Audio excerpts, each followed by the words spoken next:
അച്യുതാനന്ദനെ capital punishment നടത്തണം എന്നുള്ള തരത്തിൽ ക്രൂശിക്കാനുള്ള മുദ്രാവാക്യങ്ങൾ ഇന്ന് വിളിക്കുന്നുണ്ട്. തൂക്കുകയറും എല്ലാം വെല്ലുവിളിച്ചുകൊണ്ട് നേരിട്ട ഞങ്ങളെ ഇപ്പോൾ ക്യാപിറ്റൽ പണിഷ്മെന്റ് എന്ന് പറഞ്ഞ് ഭയപ്പെടുത്താൻ ശ്രമിച്ചാൽ അത് വിലപ്പോകില്ലെന്ന് കൂടി ഞാൻ ഈ അവസരത്തിൽ അറിയിക്കുക.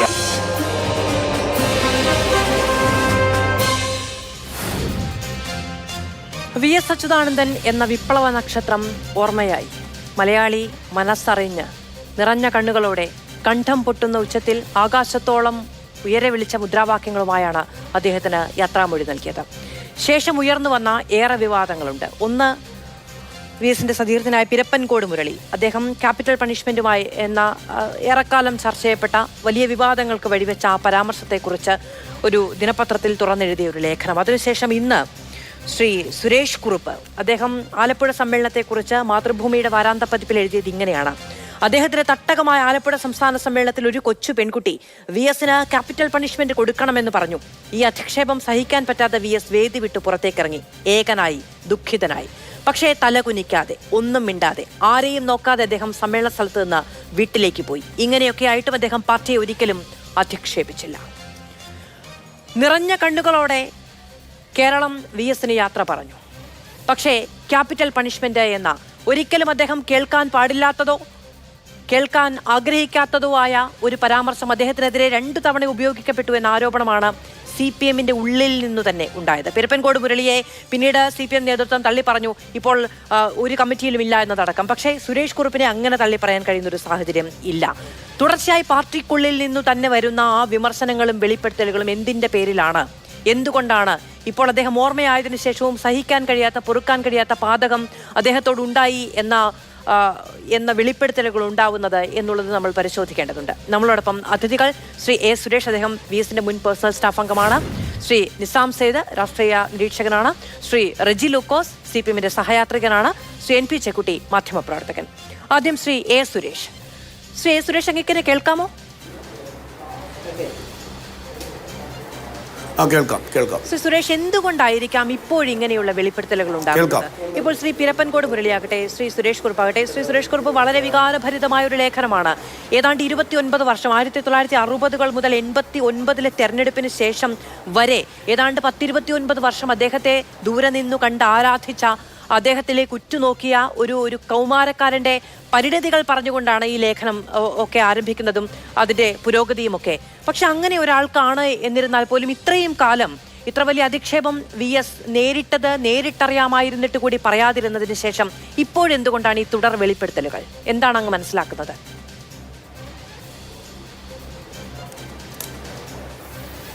അല്ല, ഈ 2012 തിരുവനന്തപുരം സമ്മേളനം നമുക്കറിയാം. അന്ന് വി എസിൻ്റെ പൊതുസമ്മേളനത്തിലെ ക്യാപിറ്റൽ പണിഷ്മെൻ്റ് പ്രയോഗം സ്വാഭാവികമായിട്ടും ഇപ്പോൾ ഈ ഇത്തരത്തിൽ ചർച്ച കൊണ്ടുവന്നത്, തുടക്കമിട്ടത് പിരപ്പൻകോട് മുരളിയാണ്. അദ്ദേഹം സംസ്ഥാന കമ്മിറ്റി അംഗമാണ് ആ സമയത്ത്. സ്വാഭാവികമായിട്ട് അദ്ദേഹം സംസ്ഥാന കമ്മിറ്റി അംഗമായതുകൊണ്ട് തന്നെ നമുക്കറിയാം CPM-ന്റെ സംസ്ഥാന സമ്മേളനങ്ങളിൽ ജില്ലയിൽ നിന്നുള്ള തിരഞ്ഞെടുക്കപ്പെട്ട പ്രതിനിധികളും അതുപോലെ തന്നെ സംസ്ഥാന കമ്മിറ്റി അംഗങ്ങളും മാത്രമാണ് പങ്കെടുക്കുക. സ്വാഭാവികമായിട്ടും പിരപ്പൻകോട് മുരളി പറഞ്ഞത്, അദ്ദേഹം സംസ്ഥാന കമ്മിറ്റി സമ്മേളനത്തിൽ പങ്കെടുത്ത ആളായതുകൊണ്ട് അദ്ദേഹം പറഞ്ഞത് അവിശ്വസിക്കേണ്ട കാര്യമില്ല എന്നാണ് എനിക്ക് തോന്നുന്നത്. ആര് പറഞ്ഞു എന്നതിനെക്കുറിച്ച് എനിക്ക് ആധികാരികമായിട്ട് വിവരമില്ല. ഞങ്ങളെപ്പോലുള്ള ആളുകൾക്ക് സമ്മേളനത്തിനകത്ത് പ്രവേശനമില്ല. അതുകൊണ്ട് തന്നെ അതിനെക്കുറിച്ച് ആധികാരികമായിട്ട് പറയാൻ ഞാൻ ആളല്ല. എങ്കിലും അത് അത്തരത്തിൽ പ്രയോഗം ഉണ്ടായെന്ന് മാധ്യമങ്ങൾ പറയുകയും അതിനുശേഷം വി എസ് അതിന് മറുപടി പറയാൻ പൊതുസമ്മേളനത്തിൽ തയ്യാറാവുകയും ചെയ്യുകയാണ്. സ്വാഭാവികമായിട്ടും ഒരു പൊതുസമ്മേളന ചർച്ചയിൽ, അതായത് ഗ്രൂപ്പ് ചർച്ചയിൽ വരുന്ന കാര്യങ്ങളാണ് പൊതുചർച്ചയിൽ അതാത് ജില്ലയിൽ നിന്നുള്ള തിരഞ്ഞെടുക്കപ്പെട്ട ആളുകൾ പൊതുചർച്ചയിൽ പങ്കെടുക്കുക സമ്മേളനങ്ങളിൽ. അതാണ് സംഘടനാ രീതി.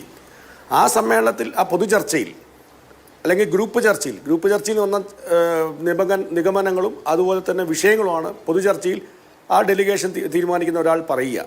ആ ഗ്രൂപ്പ് ചർച്ചയിൽ അത്തരത്തിൽ വി എസിന് ക്യാപിറ്റൽ പണിഷ്മെൻറ്റ് നടത്തണമെന്ന് പറഞ്ഞതായിട്ട് അറിവില്ല. പിന്നെ ആ സ്വാഭാവികമായിട്ട് പിരപ്പൻകോട് മുരളി സഖാവ് പറഞ്ഞതുകൊണ്ടാണ് ഈ ചർച്ചയായിരിക്കുന്നത്. സുരേഷ് കുറുപ്പിൻ്റെ സംഗതിയാണെങ്കിൽ ആ 2015 ആലപ്പുഴ സമ്മേളനത്തിൽ വി എസ് ഏറ്റവും കൂടുതൽ അധിക്ഷേപം കേട്ട സമ്മേളനമാണ്. ഏറ്റവും ജൂനിയറായിട്ടുള്ള ആളുകൾ ഈ ഒരു പരാമർശം മാത്രമല്ല, ഇത് ഉണ്ടോ ഇല്ലയോ എന്ന് എന്നെപ്പോലുള്ള ആൾക്ക് അറിയില്ല. കാരണം സമ്മേളനത്തിനകത്തെ കാര്യങ്ങളാണ് ഇപ്പോൾ സുരേഷ് കുറുപ്പ് പറഞ്ഞത്. സുരേഷ് കുറുപ്പ് എന്തുകൊണ്ട് ഈ സാഹചര്യത്തിൽ പറഞ്ഞു എന്നുള്ളത് എനിക്കറിയില്ല, അദ്ദേഹത്തോട് തന്നെ ചോദിക്കണം. പക്ഷേ ഇതല്ല, അതിനപ്പുറത്തേക്കുള്ള ആക്ഷേപങ്ങളും അധിക്ഷേപങ്ങളും ആ സമ്മേളനത്തിനകത്ത് വി എസിനെതിരെ ഉണ്ടായിട്ടുണ്ട്. വി എസ് വളരെ മാനസികമായ വിഷമത്തോടു കൂടിയാണ്, വ്യതയോടുകൂടിയാണ്. നിങ്ങൾക്കറിയാം, 1964 പാർട്ടി രൂപീകരിക്കാൻ വേണ്ടി നാഷണൽ കൗൺസിൽ ഇറങ്ങി വന്ന 32 ആളുകളിൽ ഒരാളാണ് സഖാവ് വി എസ്. ആ 32 ആളുകൾ ചേർന്നിട്ടാണ് കമ്മ്യൂണിസ്റ്റ് പാർട്ടി എന്ന് മാർക്സിസ്റ്റ് എന്ന ഏറ്റവും മഹാപ്രസ്ഥാനം ഉണ്ടായത്. അപ്പോൾ സ്വാഭാവികമായിട്ട് സമ്മേളനത്തിന് ഇറങ്ങി വന്നാലുണ്ടാവുന്ന പ്രത്യാഘാതങ്ങളും അത് സംഘടന ഈ അച്ചടക്ക ലംഘനമാണ് എന്നറിയാത്ത ആളല്ല സഖാവ് വി എസ്. ശ്രീ എ സുരേഷ്, ഇപ്പോൾ തിരുവനന്തപുരത്ത് അങ്ങനെ ഒരു വിമർശനം ഉണ്ടായിട്ടുണ്ട് തുടങ്ങിയ കാര്യങ്ങളൊക്കെ എല്ലാ കാലത്തും നമ്മൾ എല്ലാവരും കേട്ടിട്ടുള്ളതാണ്. അങ്ങനെയൊക്കെയാണ്. പക്ഷെ ആലപ്പുഴ സമ്മേളനത്തിൽ നിന്ന് വി എസ് ഇറങ്ങി വന്നതുമായി ബന്ധപ്പെട്ട് ഇത്തരത്തിലൊരു പരാമർശം ഇന്നിപ്പോൾ സുരേഷ് കുറുപ്പിന്റെ ഈ ലേഖനം വരുമ്പോഴാണ് ഞാൻ കേൾക്കുന്നത്. അത് എൻ്റെ പരിമിതിയായിരിക്കാം ഒരു പക്ഷേ. നിങ്ങളൊക്കെ അന്നു തന്നെ അതുമായി കേൾക്കുകയോ അതിലൊക്കെ ചർച്ചകൾ ഉണ്ടാവുകയോ ഒക്കെ ചെയ്തിട്ടുണ്ടോ? ഇല്ല, ഈ ക്യാപിറ്റൽ പണിഷ്മെന്റ് എന്നുള്ള വാചകം ആലപ്പുഴ സമ്മേളനത്തിൽ ആര് പറഞ്ഞു എന്നതിനെ കുറിച്ച് ആധികാരികമായിട്ട് പറയേണ്ടത് സുരേഷ് കുറുപ്പാണ്. ഞാൻ പറഞ്ഞത് തിരുവനന്തപുരം എന്ന് അങ്ങ് കേട്ടിരുന്നോ? ഇല്ല, ഈ ഞാൻ പറഞ്ഞല്ലോ, ഈ പരാമർശം മാത്രമല്ല, ഒരുപാട് അത്തരത്തിലുള്ള വി എസിനെ അധിക്ഷേപിക്കുന്ന ഏറ്റവും ജൂനിയർ, ഞാൻ നേരത്തെ പറഞ്ഞല്ലോ, ആളുകൾ വി എസിനെ അവിടെ ഇരുത്തി പൊരിക്കുകയായിരുന്നു. അത് സഹിക്കാൻ പറ്റാതെ ഇറങ്ങി വന്നാണ് ഞാൻ മനസ്സിലാക്കിയത്. ശ്രീ സുരേഷ് കുറുപ്പിന് വ്യക്തിപരമായ അറിവുള്ളതിന്റെ പേരിലായിരിക്കാം എന്നുള്ളത് അല്ലേ? ഇപ്പോൾ ഈ സംഭവങ്ങൾ ഉണ്ടായതിനു ശേഷം ചിന്താ ജെറോമാണ് ഇങ്ങനൊരു പരാമർശം നടത്തിയത് എന്നടക്കമുള്ള ആരോപണങ്ങളൊക്കെ സമൂഹ മാധ്യമങ്ങളിൽ ധാരാളമായി ഉണ്ടാവുകയുണ്ടായി. അതിനെ സംബന്ധിച്ച് ചിന്തയോട് ഇന്ന് മാധ്യമപ്രവർത്തകർ അഭിപ്രായം ചോദിക്കുകയുണ്ടായി. ചിന്ത അത് നിഷേധിക്കുന്നു, അങ്ങനൊരു പരാമർശമേ ഉണ്ടായിട്ടില്ല എന്ന് പറയുന്നു. ആ പ്രതികരണം കൂടി നമുക്ക് കേൾക്കാം.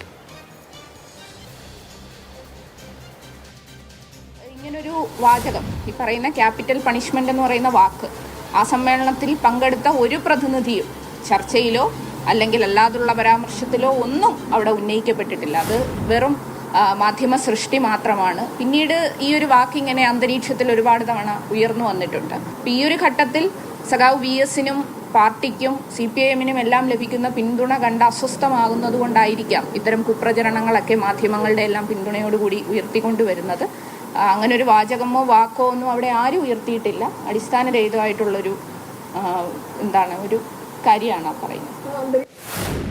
ഇതാണ് ചിന്തയ്ക്ക് അതുമായി ബന്ധപ്പെട്ട് പറയാനുള്ളത്. പാർട്ടി സമ്മേളനത്തിൽ ഉണ്ടായിരുന്ന ഒരു ചെറിയ കുട്ടി എന്ന് പറയുന്നത് ചിന്താ ജെറോമാണ് എന്ന വ്യാപകമായ പ്രചാരണം ഉണ്ടാകുന്നുണ്ട്.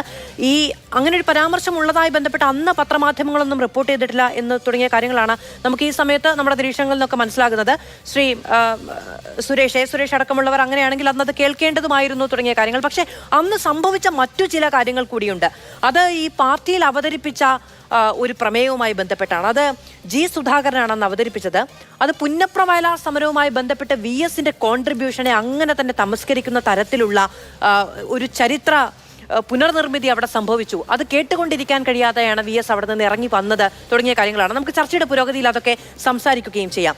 ശ്രീ നിസാം സെയ്ദ്, ഇപ്പം അങ്ങ് തിരുവഞ്ചൂർ രാധാകൃഷ്ണനൊപ്പം ഉണ്ടായിരുന്ന ആളാണ്. അങ്ങേക്ക് ഒരു ആ രാഷ്ട്രീയവുമായി ഏറെ ബന്ധമുള്ള ഒരാളാണ്. അത്തരം കോണ്ടാക്റ്റുകൾ, അത്തരം ബന്ധങ്ങൾ ധാരാളമുള്ള ഒരാളാണ്.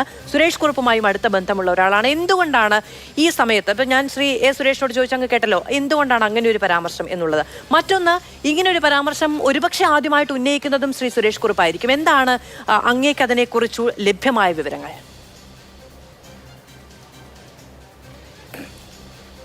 സുരേഷ് കുറുപ്പിനെ അറിയാവുന്ന ഒരാളും സുരേഷ് കുറുപ്പ് സത്യവിരുദ്ധമായ ഒരു പ്രസ്താവന, പ്രത്യേകിച്ചും വി എസ് അച്യുതാനന്ദനുമായി ബന്ധപ്പെട്ട കാര്യത്തിൽ, അതുമല്ല ഏതെങ്കിലും വിഷയത്തിൽ സുരേഷ് കുറുപ്പ് തൻ്റെ രാഷ്ട്രീയ ജീവിതത്തിൽ ഇന്നേ വരെ സത്യവിരുദ്ധമായ ഒരു പ്രസ്താവന നടത്തിയിട്ടുള്ളതായി അദ്ദേഹത്തിൻ്റെ ഏറ്റവും കടുത്ത ശത്രുക്കൾ പോലും ആരോപിക്കും എന്ന് തോന്നുന്നില്ല. അതുകൊണ്ട് തന്നെ അദ്ദേഹം ഇന്ന് ആലപ്പുഴ സമ്മേളനത്തിൽ അങ്ങനെ ഒരു പ്രസ്താവന ഒരു പെൺകുട്ടിയുടെ ഭാഗത്തു നിന്നുണ്ടായി എന്ന് പറയുമ്പോൾ കേരളത്തിലെ പൊതുസമൂഹമോ കേരളത്തിലെ രാഷ്ട്രീയ വിദ്യാർത്ഥികളോ രാഷ്ട്രീയ നിരീക്ഷകരോ ആരെങ്കിലും അതിനെ അവിശ്വസിക്കും എന്ന് ഞാൻ കരുതുന്നില്ല. വ്യക്തിപരമായുള്ള ബോധ്യത്തിൽ നിന്ന് എനിക്ക് ഉറപ്പിച്ചു പറയാൻ പറ്റും, ആലപ്പുഴ സമ്മേളനത്തിൽ ശ്രീമതി ചിന്താ ജെറോ വ്യക്തമായും ഈ പ്രസ്താവന CSനെ സംബന്ധമായി നടത്തിയതാണെന്നുള്ള കാര്യത്തിൽ ഒരു തർക്കവുമില്ലാതെ പൂർണ്ണമായ ബോധ്യത്തോടുകൂടി എനിക്ക് പറയാൻ കഴിയും. അല്ല ശ്രീ നിസാം, അന്ന് മാധ്യമങ്ങളൊന്നും അത്തരത്തിലൊരു റിപ്പോർട്ടിംഗ് നടത്തിയിട്ടില്ല എന്നുള്ളതാണ്. അങ്ങേക്ക് അതുമായി ബന്ധപ്പെട്ട് അത്ര ഉറപ്പ്? ഇപ്പൊ നോക്കൂ, VSന്റെ തന്നെ പേഴ്സണൽ സ്റ്റാഫ് അംഗമായിരുന്ന ശ്രീ സുരേഷിന് പോലും ആധികാരികമായി പറയാൻ കഴിയില്ല. അന്ന് അങ്ങനെ ഒന്നുള്ളതായിട്ട് അങ്ങനെ സംഭവിച്ചതുള്ളതായിട്ട് പറയാൻ കഴിയില്ല. അങ്ങേക്ക് എങ്ങനെയാണ് ആധികാരികമായി ചിന്തയുടെ പേര് പറയാൻ കഴിയുന്നത്? അന്ന് തന്നെ ഈ വിഷയം അറിയാവുന്ന ഒരാളെന്ന നിലയിൽ, ഈ വിഷയം മാത്രമല്ല അന്ന് വി എസിനെ വളരെ അധിക്ഷേപിച്ച് സംസാരിച്ച പല ആളുകളെയും എനിക്കറിയാം. നമുക്കറിയാം 2004 മലപ്പുറം സമ്മേളനത്തിലാണ് വി എസ് അച്യുതാനന്ദൻ്റെയും പിണറായി വിജയൻ്റെയും നേതൃത്വത്തിലുള്ള ഗ്രൂപ്പ് വിഭാഗീയത എന്ന് CPM വിളിക്കുന്ന ഗ്രൂപ്പ് പോലെ അതിൻ്റെ പാരമ്യത്തിലെത്തുന്നത്. 2004 മലപ്പുറം സമ്മേളനത്തിൽ വി എസ് അച്യുതാനന്ദൻ 12 പേരെ മത്സരിപ്പിക്കുന്നു. ആ 12 പേരും പരാജയപ്പെടുന്നു. അതോടുകൂടി വിഭാഗീയതയിൽ പിണറായി വിജയന് പൂർണ്ണമായ മേൽക്കൈ നൽകുകയും വി എസ് അച്യുതാനന്ദൻ്റെ നേതൃത്വത്തിലുള്ള വിഭാഗം പൂർണ്ണമായും പാർട്ടി സംവിധാനങ്ങളിൽ നിന്ന് ഇല്ലാതാകുകയും ചെയ്തു. പക്ഷെ അതിനുശേഷം തുടർച്ചയായി CPM-നുള്ളിൽ നടന്നുകൊണ്ടിരുന്നത് വി എസ് അച്യുതാനന്ദനുമായി ബന്ധപ്പെട്ട് നിൽക്കുന്ന ആളുകളെ വെട്ടിനിരത്തുക എന്നുള്ളതായിരുന്നു. മാത്രവുമല്ല, വി എസ് അച്യുതാനന്ദനോടൊപ്പം നിന്ന ആളുകൾ വി എസ് അച്യുതാനന്ദനെ തള്ളിപ്പറയാൻ തയ്യാറാകുന്നവരെയൊക്കെ പാർട്ടിയുടെ പുതിയ കമ്മിറ്റികളിലേക്ക് ഉൾക്കൊള്ളുന്നു, പാർട്ടിയിൽ പുനരുദ്ധരിക്കപ്പെടുന്നു, പാർട്ടിയിൽ അവർക്ക് സ്ഥാനം നൽകുന്നു. അപ്പോൾ പാർട്ടിയിലെ എല്ലാ വിഭാഗം ആളുകളും വി എസ് അച്യുതാനന്ദനെ തള്ളിപ്പറയാൻ നിർബന്ധിതരാകുന്ന ഒരു സാഹചര്യം 2004 മുതൽ CPM-നകത്തുണ്ടായിരുന്നു. 2012 തിരുവനന്തപുരം സമ്മേളനത്തിൽ നമുക്കെല്ലാം അറിയാവുന്ന പോലെ Shri M. Swaraj capital punishment V S അച്യുതാനന്ദന് നൽകണമെന്ന് പറയുന്നു. അദ്ദേഹത്തിന് പാർട്ടിയിൽ ഉടൻ തന്നെ പുതിയ സ്ഥാനങ്ങൾ ലഭിക്കുന്നു, പാർട്ടിയിൽ ഉയർച്ച ഉണ്ടാകുന്നു. 2015 ആകുമ്പോൾ ചിന്താ ജെറോം മാത്രമല്ല, വി എസിനോട് വളരെ അടുപ്പമുണ്ടായിരുന്ന വി എസിൻ്റെ വിഭാഗീയത പോരാട്ടങ്ങളിൽ വി എസിൻ്റെ മുന്നണി പോരാളിയായി പ്രവർത്തിച്ചിരുന്ന പലവട്ടം MP ഒക്കെ ആയിട്ടുള്ള ഒരാൾ 2005 മലപ്പുറം സമ്മേളനത്തിന് ശേഷം നടപടിയെടുത്ത സംസ്ഥാന കമ്മിറ്റിയിൽ നിന്ന് പുറത്തുപോയ ഒരാൾ വി എസിനെ വളരെ രൂക്ഷമായി അധിക്ഷേപിച്ചുകൊണ്ട് ആ സമ്മേളനത്തിൽ സംസാരിക്കുന്നു. എല്ലാവർക്കും വളരെ അപ്രതീക്ഷിതമായിരുന്നത്. ആ സമ്മേളനത്തിൻ്റെ അവസാനം പുതിയ സംസ്ഥാന കമ്മിറ്റി രൂപീകരിക്കുമ്പോൾ അദ്ദേഹം സംസ്ഥാന കമ്മിറ്റി അംഗമായി മടങ്ങി വരുന്നു. മാത്രമല്ല, അടുത്ത നിയമസഭാ തെരഞ്ഞെടുപ്പിൽ അദ്ദേഹത്തിന് സീറ്റ് ലഭിക്കുന്നു. അങ്ങനെ വി എസിനെ തള്ളിപ്പറയാൻ ശ്രമിക്കുന്ന എല്ലാവരെയും, വി എസിനോടൊപ്പം നിന്നവരെയൊക്കെ പാർട്ടിയിൽ പുനരുദ്ധരിപ്പിക്കുകയും വി എസിനോടൊപ്പം നിന്നവർ വി എസിനെ അധിക്ഷേപിക്കുവാൻ നിർബന്ധിതരായി തീരുകയും ചെയ്തൊരു സാഹചര്യം അന്ന് CPM-നുണ്ടായിരുന്നു. ഇപ്പോ ക്യാപിറ്റൽ പണിഷ്മെന്റ് എന്ന് പറയുന്ന ഒരു പരാമർശം ഉണ്ടായി എന്ന് സ്ഥിരീകരിക്കപ്പെടുന്നത് വി എസ് അച്യുതാനന്ദന്റെ പ്രതികരണത്തിലൂടെയാണ്. അല്ലെങ്കിൽ ഇതൊരു ഇരുമ്പ് കോട്ടയാണ്, ഇതിനുള്ളിൽ നിങ്ങൾ വന്ന് നിൽക്കുന്നുണ്ടോ എന്നൊരു ചോദ്യം കൊണ്ടാണ് സാധാരണഗതിയിൽ വളരെ ഇന്റേണൽ ആയിട്ടുള്ള കാര്യങ്ങളെ CPM എല്ലാ കാലത്തും പ്രതിരോധിക്കാറുള്ളത്. പക്ഷെ വി എസ് അച്യുതാനന്ദൻ അതിന് മറുപടി പറഞ്ഞു പൊതുവായി എന്നുള്ള ഇടത്താണ് അത് സാധൂകരിക്കപ്പെടുന്നത്. മറ്റൊന്നുമില്ല, മറ്റെവിടെയും ഒരു തെളിവിന്റെ നാമ്പ് പോലുമില്ല. അങ്ങനെ ഒരു പരാമർശം ആലപ്പുഴയിൽ ഉണ്ടായിട്ടുണ്ട് എങ്കിൽ വി എസ് അത് അറിയാതെയും വി എസ് അതിനോട് പ്രതികരിക്കാതെ ഇരിക്കുകയും ചെയ്യുമോ? വി എസ് ആ സമ്മേളനത്തിൽ ഇറങ്ങിപ്പോകുന്ന സാഹചര്യം ഉണ്ടായപ്പോൾ പിന്നെ വി എസ് പ്രതികരിച്ചില്ല എന്ന് പറയുന്നതിൽ എന്താ അർത്ഥമാണുള്ളത്? മാത്രമല്ല, CPM ഇരുമ്പ് ചട്ടക്കൂടാണെന്നൊക്കെ പറയുമെങ്കിലും വാർത്തകളൊക്കെ പുറത്ത് കിട്ടുന്നുണ്ടെന്നുള്ള കാര്യം നമുക്കൊക്കെ അറിയാം. 2006 തെരഞ്ഞെടുപ്പിൽ വി എസിന് സീറ്റ് നിഷേധിച്ചു എന്ന വാർത്ത വന്നപ്പോൾ പിണറായി വിജയൻ എന്താ പറഞ്ഞത്? നിങ്ങൾക്ക് ഈ പാർട്ടിയെക്കുറിച്ച് ഒരു ചുക്കും അറിയില്ല, വി എസിന് സീറ്റ് വി എസ് തന്നെയാണ്, വി എസ് മത്സരിക്കേണ്ടതില്ല, വി എസും പിണറായി വിജയനും സ്വയം തീരുമാനിച്ചാണ് ഞങ്ങൾ മത്സരിക്കുന്നില്ല എന്ന് പറഞ്ഞത് എന്ന് പിണറായി വിജയൻ പറഞ്ഞു. നിങ്ങൾക്ക് ഈ പാർട്ടിയെക്കുറിച്ച് ഒരു ചുക്കും അറിയില്ല, ഈ പാർട്ടിക്കുള്ളിൽ നടക്കുന്ന ചർച്ചകൾ എന്താണെന്ന് അറിയില്ല. പക്ഷേ പിന്നീട് മാധ്യമങ്ങളിൽ വന്ന വാർത്തകളൊക്കെ ശരിയാണെന്നുള്ളത് ബോധ്യമായില്ലേ? കേരളത്തിലെ മുഴുവൻ ആളുകൾക്കും ബോധ്യമായില്ലേ? അപ്പോൾ ഈ പാർട്ടിയുടെ ഉരുക്ക് ചട്ടക്കൂട് എന്നൊക്കെ പറയുന്നത് പാർട്ടിയിൽ നിന്ന് വാർത്തകൾ ചോരാൻ ഒരു പാടുമില്ല. വാർത്തകൾ ചോർന്നതിൻ്റെ പേരിലാണ് പലരെയും നടപടി എടുത്തിട്ടുണ്ട്. ഔദ്യോഗിക പക്ഷം വാർത്ത ചോർത്തിയാൽ നടപടി ഉണ്ടാകില്ല, വിമതപക്ഷം വാർത്ത ചോർത്തിയാൽ നടപടി ഉണ്ടാകുന്നതാണ് മാർക്സിസ്റ്റ് പാർട്ടിയിലെ ശീലം എന്നുള്ളതൊക്കെ മാർക്സിസ്റ്റ് പാർട്ടിയെ നിരീക്ഷിക്കുന്ന എല്ലാവർക്കും അറിയാം. ഈ വാർത്തകളൊന്നും അറിയാൻ നമുക്ക് യാതൊരു ബുദ്ധിമുട്ടുമില്ല. ഈ വാർത്തകളൊക്കെ 100% ഉറപ്പോടുകൂടി എനിക്ക് പറയാൻ പറ്റും. ഇത് ചിന്താ ജെറോമാണ് പറഞ്ഞത്, ചിന്താ ജെറോം പറഞ്ഞതാണ് എന്നെനിക്ക് അന്ന് തന്നെ കൃത്യമായി വിവരങ്ങൾ ഉണ്ടായിരുന്നതാണ്. അതിൻ്റെ അകത്ത് സുരേഷ് കുറുപ്പിനെ അവിശ്വസിക്കേണ്ട ഒരു കാര്യമുണ്ട് എന്ന് ഞാൻ കരുതുന്നില്ല. ശരി, അല്ല, ഈ സുരേഷ് കുറുപ്പ് കള്ളം പറഞ്ഞില്ല എന്നെല്ലാവർക്കും അറിയാം എന്ന് അങ്ങ് പറയുകയുണ്ടായി. സുരേഷ് കുറുപ്പിനെ കുറിച്ച് അത്തരത്തിലുള്ള ധാരണകളൊന്നും ആർക്കുമില്ല. അദ്ദേഹത്തിന് വളരെ ക്ലിയർ ആയിട്ടുള്ള കൃത്യമായ കാര്യങ്ങൾ പറയുന്ന ഏറ്റവും മികച്ച ഒരു ട്രാക്ക് റെക്കോർഡൊക്കെയുള്ള നേതാവാണ്. എല്ലാവർക്കും ബഹുമാനമുള്ള നേതാവൊക്കെയാണ്. അതുകൊണ്ട് തന്നെയാണ് ഇതിന് ഇത്രത്തോളം ചർച്ചയാവുകയും ചെയ്യുന്നത്. പക്ഷേ അതിൽ ഉണ്ടാകുന്ന, അതായത് അന്നത്തെ ഒരു പത്രക്കുറിപ്പിലോ ഒരു വാർത്തയിലോ അങ്ങ് തന്നെ പറഞ്ഞ പോലെ ഇരുമ്പ് മറ ഭേദിച്ച് പുറത്തു വരുന്ന ഒരു വാർത്തയിലും അത്രമൊന്നും കണ്ടില്ല. അതുകൊണ്ടാണ് ഇനിമേൽ കാണുകയാണെങ്കിൽ നമുക്ക് അത് ഉന്നയിക്കുകയും ചെയ്യാം. മാത്രമല്ല മാത്രമല്ല ഈ സമയത്തിനുള്ളിൽ നടത്തിയ റിസർച്ചിലൊന്നും അങ്ങനെ കണ്ടില്ല. അതുകൊണ്ടാണ് ഞാൻ ശ്രീ എ സുരേഷിനോട് തന്നെ നേരിട്ട് ചോദിച്ചത്, അങ്ങേക്ക് അറിവുള്ളതാണോ, അന്നത്തെ പത്രങ്ങളിൽ വന്നോ തുടങ്ങിയ കാര്യങ്ങളൊക്കെ ചോദിക്കുകയും ചെയ്തത്. കൂടുതൽ അടുത്ത് നിൽക്കുന്ന മനുഷ്യർക്ക് കൂടുതൽ വ്യക്തമായ വിവരങ്ങൾ ഉണ്ടാകുമല്ലോ എന്ന ധാരണയിൽ. ഞാൻ വരാം അങ്ങയിലേക്ക്. ശ്രീ എൻ പി ചെക്കുട്ടി, അന്ന് സംഭവിച്ചതിൽ വി എസിനെ ഇപ്പോൾ വി എസിനെ നമുക്കറിയാം അല്ലേ? വി എസിനോട് ക്യാപിറ്റൽ പണിഷ്മെന്റ് എന്ന് പറഞ്ഞാൽ വി എസ് പോയി പണി നോക്കാൻ പറയും. അത് വി എസ് പറഞ്ഞിട്ടുണ്ട്. അതിപ്പോൾ ഒരു ചെറിയ പെൺകുട്ടിയോ ഒരു വലിയ ആളോ ആരോ എന്നൊന്നുമില്ല. വി എസിനെ അത്രമേൽ ഖിന്നനാക്കാനോ ദുഃഖിതനാക്കാനോ തകർത്ത് കളയാനോ ഒന്നും ഒരാളുടെ നേരിട്ടുള്ള ഒരാരോപണത്തിനും അല്ലെങ്കിൽ ഒരു അവമതിപ്പിനും കഴിയില്ല എന്നും നമുക്കറിയാം. വി എസിനെ അന്ന് അത്രമേൽ ഉള്ളുലച്ചു കളഞ്ഞത് പുന്നപ്ര വയലാർ സമരനായകൻ എന്നുള്ള ഖ്യാതി അദ്ദേഹത്തിനുണ്ട് അല്ലേ? 26 വയസ്സിൽ എല്ലാത്തിനെയും അതിജീവിച്ചതിന് ശേഷം കേരള രാഷ്ട്രീയത്തിൽ തിരികെ വന്ന പുനർജനിച്ച എന്നൊക്കെ വേണമെങ്കിൽ പറയാം, കമ്മ്യൂണിസ്റ്റ് പ്രത്യയശാസ്ത്രവുമായി ബന്ധപ്പെട്ട് നിൽക്കുന്നതല്ല എങ്കിൽ പോലും എന്തായാലും മരിച്ചതിന് ശേഷം തിരികെ വന്ന ഒരു വലിയ പ്രഭാവം. പക്ഷേ ആ ചരിത്രത്തെ അപ്പാടെ തിരസ്കരിച്ചുകൊണ്ട് അത് ആ യാത്ര നടത്തിയതിൻ്റെ പത്രോസിന് പകരം കൃഷ്ണപിള്ളയാണ് എന്ന് പറഞ്ഞുകൊണ്ട്, കൃഷ്ണപിള്ള സഖാവാണ് എന്ന് പറഞ്ഞുകൊണ്ട് ആ തരത്തിൽ നിന്നൊക്കെയുള്ള വേദന പേറിക്കൊണ്ട് അവിടെ ഇരിക്കാൻ കഴിയില്ല എന്ന ബോധ്യത്തിൽ നിന്ന് തൂക്കിലേറ്റാൻ വിധിക്കപ്പെട്ട സഖാക്കളുടെ പേര് പോലും വിസ്മരിപ്പിക്കുന്ന ചരിത്ര പുനർനിർമ്മിതി പാർട്ടിയുടെ ഭാഗമായി ഉണ്ടാകുന്നത് കണ്ടുകൊണ്ട് നിൽക്കാൻ കഴിയില്ല എന്ന് പ്രഖ്യാപിച്ചുകൊണ്ടാണ് വി എസ് അവിടെ നിന്ന് ഇറങ്ങി വരുന്നത്. ഇപ്പം നമുക്കറിയാവുന്നതാണ്, വലിയ വിഭാഗീയത എന്നൊക്കെ പറയുമ്പോഴും എല്ലാ വിഭാഗീയ യുദ്ധങ്ങൾക്കും എല്ലാ പോരാട്ടങ്ങൾക്കും പ്രത്യയശാസ്ത്രപരമായ ചേരുവ ചേർക്കുന്ന നേതാക്കളായിരുന്നു അന്നുണ്ടായിരുന്നത്. അത് ഇന്നത്തെ പോലെയുള്ള ഒരു യുദ്ധമല്ല അന്നുണ്ടാവുന്നത്. എല്ലാത്തിനും കൃത്യമായ പ്രത്യയശാസ്ത്രമുണ്ട്. അന്ന് അദ്ദേഹം ഇറങ്ങി വരുന്നതും ഇതുപോലെ എന്തെങ്കിലും ഒരു കാര്യം പറഞ്ഞുകൊണ്ടല്ല, അതിൽ കൃത്യമായി പാർട്ടിയുടെ തന്നെ ഏറ്റവും അഭിമാനകരമായ ചരിത്രത്തിൽ അപനിർമ്മിതി ഉണ്ടായി എന്നത് ചൂണ്ടിക്കാണിച്ചുകൊണ്ടായിരുന്നു എന്നാണ് ഞാൻ മനസ്സിലാക്കുന്നത്. എന്താണ് അങ്ങേക്ക് പറയാനുള്ളത്? വി എസിന് യഥാർത്ഥത്തിൽ ഈ ഒരു 1-2 വ്യക്തിഗതമായ പരാമർശം കൊണ്ടൊന്നും വി എസ് തളരുന്ന ഒരാളല്ല. പ്രധാനപ്പെട്ട പ്രശ്നം വി എസ് 2005 ശേഷം മലപ്പുറം സമ്മേളനത്തിന് ശേഷം അദ്ദേഹത്തിനെതിരായിട്ട് വി എസിനോട് മാത്രമല്ല വി എസിൻ്റെ കൂടെ നിൽക്കുന്ന അനുയായികളോട്, വി എസിൻ്റെ രാഷ്ട്രീയ നിലപാടുകളെ പിൻപറ്റുന്ന പാർട്ടിക്കകത്തുള്ള ആളുകളോട് വളരെ ഏകപക്ഷീയമായിട്ടുള്ള ഒരു കടന്നാക്രമണം ഈ 2005 ശേഷം ഉണ്ടായിട്ടുണ്ട്. അതൊരു വാസ്തവമാണ്.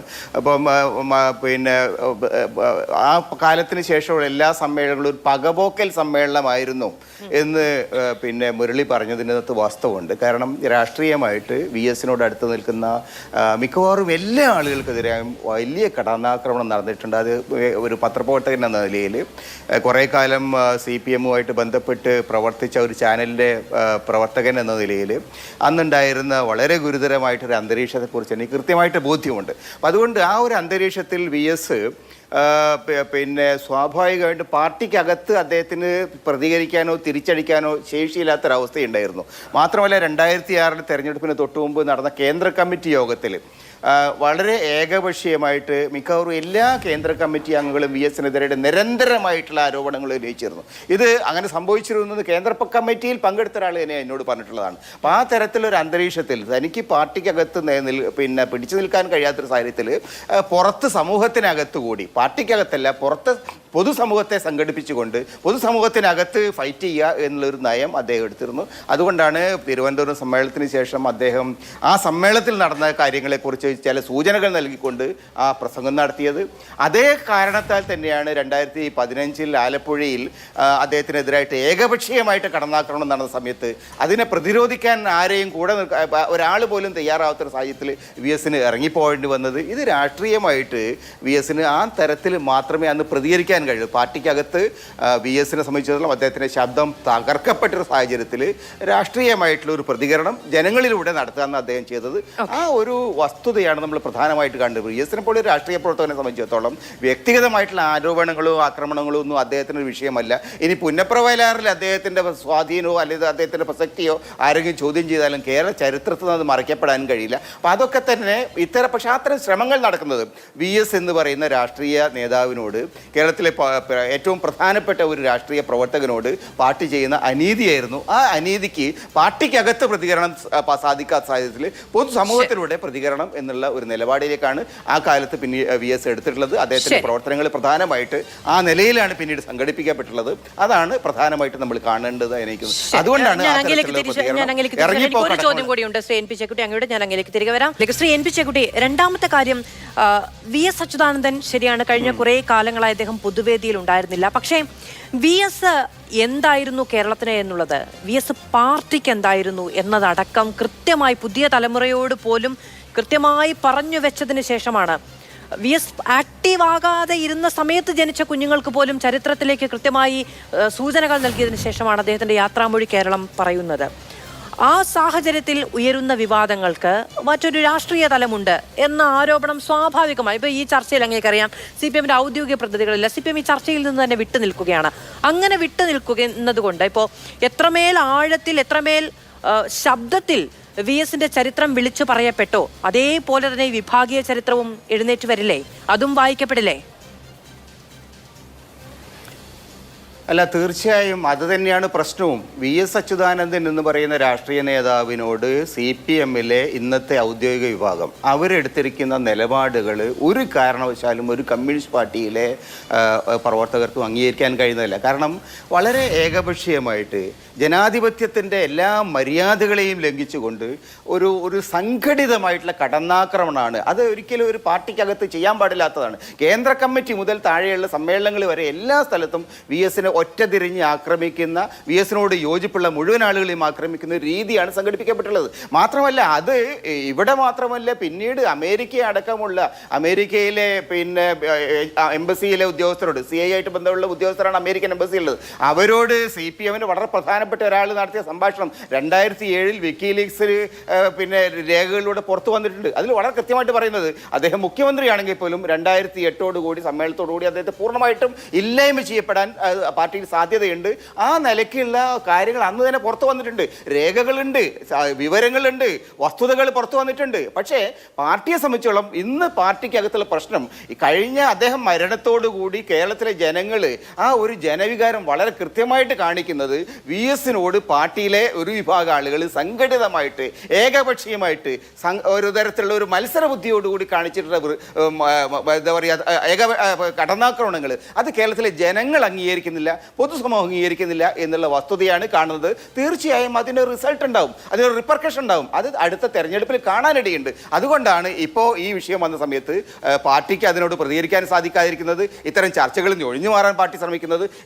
ഈ തരത്തിലുള്ള കൃത്യമായിട്ടൊരു മറുപടി മാത്രമല്ല, MV ഗോവിന്ദൻ അദ്ദേഹം എന്ത് തരത്തിലുള്ള പ്രതികരണം നടത്തിയിരുന്നത്, ഒരു രാഷ്ട്രീയ നേതാവ്, സംസ്ഥാന കമ്മിറ്റിയിൽ ഉണ്ടായിരുന്ന ആൾ, ദീർഘകാലം പാർട്ടിയുടെ കൂടെ ഉണ്ടായിരുന്ന ആൾ, പാർട്ടിയുടെ ഏറ്റവും പ്രധാനപ്പെട്ട സാംസ്കാരിക തലപ്പത്തുള്ള ഒരാൾ, അദ്ദേഹത്തിന്റെ പ്രസ്താവനയെ അദ്ദേഹത്തിന് പുസ്തകം വിറ്റ് കാശുണ്ടാക്കാനാണെന്നൊക്കെ പറഞ്ഞു കഴിഞ്ഞാൽ ഏത് തരത്തിലുള്ള ഒരു പാർട്ടി ലീഡർഷിപ്പാണ് അദ്ദേഹം കാണിക്കുന്നത്?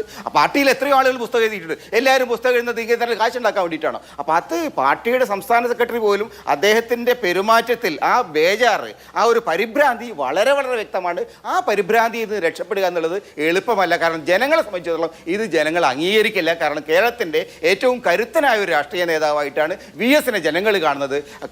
കൃഷ്ണപിള്ളയ്ക്ക് ശേഷം അങ്ങനെ ഒരു നേതാവ് ഒരുപക്ഷെ AKG കഴിഞ്ഞാൽ വേറെ ഒരു നേതാവ് VS അല്ലാതെ ഇല്ല എന്ന് കേരളത്തിലെ ജനങ്ങൾ തിരിച്ചറിയുന്നുണ്ട്. ആ ബോധ്യമാണ് ഇന്ന് പാർട്ടി നേതാക്കളെ ഭയപ്പെടുത്തുന്നത്. ശരി, ശ്രീ റെജി ലൂക്കോസ്, ഇപ്പോൾ VS അച്യുതാനന്ദൻ ഓർമ്മയായിരിക്കുന്നു. അദ്ദേഹത്തിന്റെ ചരിത്രം, അദ്ദേഹത്തിന്റെ ലെഗസി അല്ലേ, അത് എത്രമേൽ വികാര തീവ്രമായിട്ടാണ് കേരളം പ്രതിഫലിച്ചത് എന്ന് നമ്മൾ കണ്ടതാണ്. അതിനുശേഷം അനുസ്മരണ സമ്മേളനം ഉണ്ടായി. അനുസ്മരണ സമ്മേളനം ആ രാത്രി തന്നെ, ചിത കത്തി അടങ്ങുന്നതിന് മുൻപ് തന്നെ അനുസ്മരണ സമ്മേളനം ഉണ്ടായി. എല്ലാവരും നല്ല വാക്കുകളൊക്കെ പറഞ്ഞു. പക്ഷേ ചരിത്രത്തിൽ എഴുന്നേറ്റു നിൽക്കുന്ന ഒരു പരാമർശമാണ് ഇത്. അങ്ങനെ ഒന്നുണ്ടായിട്ടുണ്ട് എന്നുള്ളത് എല്ലാ കാലത്തേക്കും തിരുത്തപ്പെടേണ്ട ഒന്നാണ്.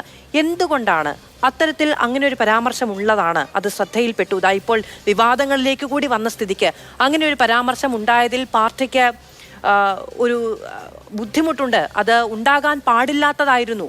അങ്ങനെ ഉണ്ടായതിൽ ക്ഷമ ചോദിക്കപ്പെടേണ്ടതാണ് എന്ന ഒരു തിരിച്ചറിവില്ലാതെ പോകുന്നത്. മാധവ്, ഇത് നമ്മൾ മനസ്സിലാക്കേണ്ടത്, ബഹുമാനപ്പെട്ട VS മരിച്ചതിന്റെ പിറ്റേ ദിവസം പെരുമ്പങ്കോട് മുരളി, മുൻ MLAയും മുൻ സംസ്ഥാന കമ്മിറ്റി അംഗമായ അദ്ദേഹം ഒരു പ്രമുഖ ദിനപത്രത്തിൽ എഴുതിയ ലേഖനത്തിലല്ല ആദ്യം ഇത് പരാമർശിക്കപ്പെടുന്നത്. അതാണ് നമ്മൾ മനസ്സിലാക്കേണ്ടത്. 2021 നിയമസഭാ തെരഞ്ഞെടുപ്പിൽ തൃപ്പൂണിത്തുറയിൽ സ്വരാജിനെതിരെ വ്യാപകമായി ഇത് പ്രചരിക്കപ്പെട്ടു. ഈ കഴിഞ്ഞ നിലമ്പൂർ ഉപതെരഞ്ഞെടുപ്പിലും അദ്ദേഹത്തിനെതിരെയുള്ള വലിയൊരു ആയുധമായിട്ട് എതിരാളികൾ ഇത് പ്രയോഗിച്ചു. അപ്പൊ അതിന്റെ വസ്തുത എന്താണ്? ഇപ്പോൾ ബഹുമാനപ്പെട്ട സുരേഷ് കുറുപ്പ്, മുൻ എംപിയും MLA-മായിരുന്ന ബഹുമാനപ്പെട്ട സുരേഷ് കുറുപ്പ് ഇന്ന് നിങ്ങൾ തന്നെ പത്രത്തിൽ എഴുതിയിരിക്കുന്ന ലേഖനത്തിൽ അത് സ്വരാജ് അല്ല മറ്റൊരു പെൺകുട്ടിയാണെന്ന് പറഞ്ഞു. അങ്ങനെയല്ല. അത് അങ്ങേക്ക് വളരെ അടിസ്ഥാനപരമായി സംഭവിച്ചൊരു പിശകാണ്. സ്വരാജിനെതിരെയുള്ള ആരോപണം എന്ന് പറയുന്നത് തിരുവനന്തപുരത്താണ്. ഇത് അതിനുശേഷം ആലപ്പുഴ സമ്മേളനത്തിൽ മറ്റൊരു പെൺകുട്ടിയിൽ നിന്ന് കൂടി ആ പരാമർശം ഉണ്ടായി എന്നുള്ളതാണ്. തെറ്റാണ് മാധു. കാരണം 2015 ആലപ്പുഴ സമ്മേളനത്തിൽ നിന്നും ബഹുമാനപ്പെട്ട VS ഇറങ്ങിപ്പോയി എന്നുള്ള ആരോപണത്തിന് മറുപടിയായിട്ടാണ് അന്ന് മാധ്യമങ്ങൾ ഇതെല്ലാം ചമച്ചത്. 2012 ആണെന്നുള്ളത് കഴിഞ്ഞ ദിവസം 1-2 മാധ്യമങ്ങൾ വാർത്ത കൊടുത്തത് മാത്രമേ. ഈ ആരോപണം വരുന്നത് 2015 ഈ ഇറങ്ങിപ്പോക്കുമായിട്ട് ബന്ധപ്പെട്ട. അതാണ് അതിന് വസ്തു എന്ന് പറയുന്നത്. അങ്ങനെയല്ല ശ്രീ റെജി ലൂക്കോസ്. ക്യാപിറ്റൽ പണിഷ്മെന്റ് വീണ്ടും ആവർത്തിക്കപ്പെട്ടു എന്നുള്ളതാണ് ശ്രീ സുരേഷ് കുറുപ്പ് ഈ ആലപ്പുഴ സമ്മേളനവുമായി ബന്ധപ്പെട്ടും അതുണ്ടായി എന്നുള്ളതാണ് പറയുന്നത്. അത് അദ്ദേഹം ഈ സ്വരാജിനെതിരെയുള്ള ആരോപണത്തെ നിഷേധിക്കുന്ന തരത്തിലല്ല പറയുന്നത്. അല്ലെന്ന് ആ ലേഖനം ഞാൻ വായിച്ചു, രാവിലെ തന്നെ വായിച്ചു. അങ്ങനെയാണെങ്കിൽ ഞാൻ ചോദിക്കട്ടെ, ഈ പെരുപ്പങ്കോട് മുരളി എന്ന് പറയുന്ന ബഹുമാനപ്പെട്ട വ്യക്തി ഇന്നൊരു മാധ്യമത്തിനടുത്ത് പറഞ്ഞല്ലോ ഞാൻ സ്വരാജിന്റെ പേര് ഉപയോഗിച്ചിട്ടില്ല എന്ന്. അതെന്തിനാ പറഞ്ഞേ? അപ്പോൾ കൃത്യം മഹാനായ നേതാവ് മരിച്ചു കിടക്കുമ്പോൾ അദ്ദേഹത്തിന്റെ പേര് വെച്ചുകൊണ്ട് കേരളത്തിൽ വളരെയധികം ശ്രദ്ധ നേടിയിരിക്കുന്ന, കേരളത്തിൽ ഉടനീളം ജനങ്ങൾ ഇഷ്ടപ്പെടുന്ന ഒരു യുവ നേതാവിനെ തകർക്കാൻ കാലങ്ങളായിട്ട് നടത്തുന്ന ഒരു വ്യാജ ആരോപണമല്ലായിരുന്നോ? അല്ലെങ്കിൽ അദ്ദേഹം പറയണ്ടേ ഞാൻ ആ പേര് ഉപയോഗിച്ചിട്ടില്ല എന്ന് പറഞ്ഞതുകൊണ്ട് അദ്ദേഹം ലക്ഷ്യം വെച്ചോടത്ത് എത്തി. ഇനി ഞാൻ പേര് പറഞ്ഞില്ല. അദ്ദേഹം എന്തിനാ പേര് പറയുന്നത്? അദ്ദേഹം ആ മനോരമ ലേഖനത്തിൽ എന്താ പറയുന്നത്? അദ്ദേഹം ക്യാപിറ്റൽ പണിഷ്മെന്റ് കൊടുക്കണം എന്ന് പറഞ്ഞ ആ യുവ നേതാവ് ഉടൻ തന്നെ സംസ്ഥാന സെക്രട്ടേറിയറ്റിലെത്തി MLA-യുമായി എന്നാ പറയുന്നത്. അപ്പൊ പിന്നെ അത് വളരെ വ്യക്തമല്ല. മറ്റൊരു നേതാവ് അങ്ങനെയില്ല. അപ്പൊ ഇതിൽ നിന്ന് രക്ഷമാക്കുന്ന എന്താ? CPM-ൽ വളർന്നു വരുന്ന നേതാക്കന്മാരെ ഇന്നിപ്പോ ഒരു പെൺകുട്ടിയുടെ പദപ്രയോഗത്തിലൂടെ വ്യാപകമായിരുന്ന ആക്രമണം മറ്റൊരു യുവ നേതാവിനെതിരെ വന്നിട്ടുണ്ട്. അവരെ കാലങ്ങളായിട്ട് തന്നെ വേട്ടയാടിക്കൊണ്ടിരിക്കുക കേരളത്തിലെ ചില മാധ്യമങ്ങൾ. ലക്ഷ്യമെന്താ? CPM-ന്റെ വരുന്ന തലമുറ, പ്രോമിസിംഗ് ആയിട്ട് വളർന്നു വരുന്ന തലമുറയെ ഇല്ലാതാക്കുക, ഇതുപോലത്തെ പച്ച കള്ളങ്ങൾ നിരത്തി ഇല്ലാതാക്കാന്നുള്ള നോക്കൂ. നിങ്ങൾ ഈ മാധ്യമങ്ങളുടെ നെഞ്ചത്ത് വെക്കുക എന്ന് പറയുന്നത് ഭയങ്കര എളുപ്പപ്പണിയാണ്. പക്ഷെ ഈ ആരോപണം ആരാണ് ഉന്നയിച്ചത്? അങ്ങയുടെ പാർട്ടിയുടെ ഭാഗമായി പ്രവർത്തിച്ചിരുന്ന, ഇപ്പോൾ അങ്ങയുടെ ഈ CPM-ന്റെ നേതാക്കൾ തന്നെ പറയുന്ന ഒരു ഘടകത്തിലും ഇല്ല എന്ന് തള്ളി പറയുന്ന ശ്രീ പെരുപ്പങ്കോട് മുരളി. ശരി, ഒരു ഘടകത്തിലുമില്ല. ശ്രീ സുരേഷ് കുറുപ്പ് എങ്ങനെ തള്ളി പറയും?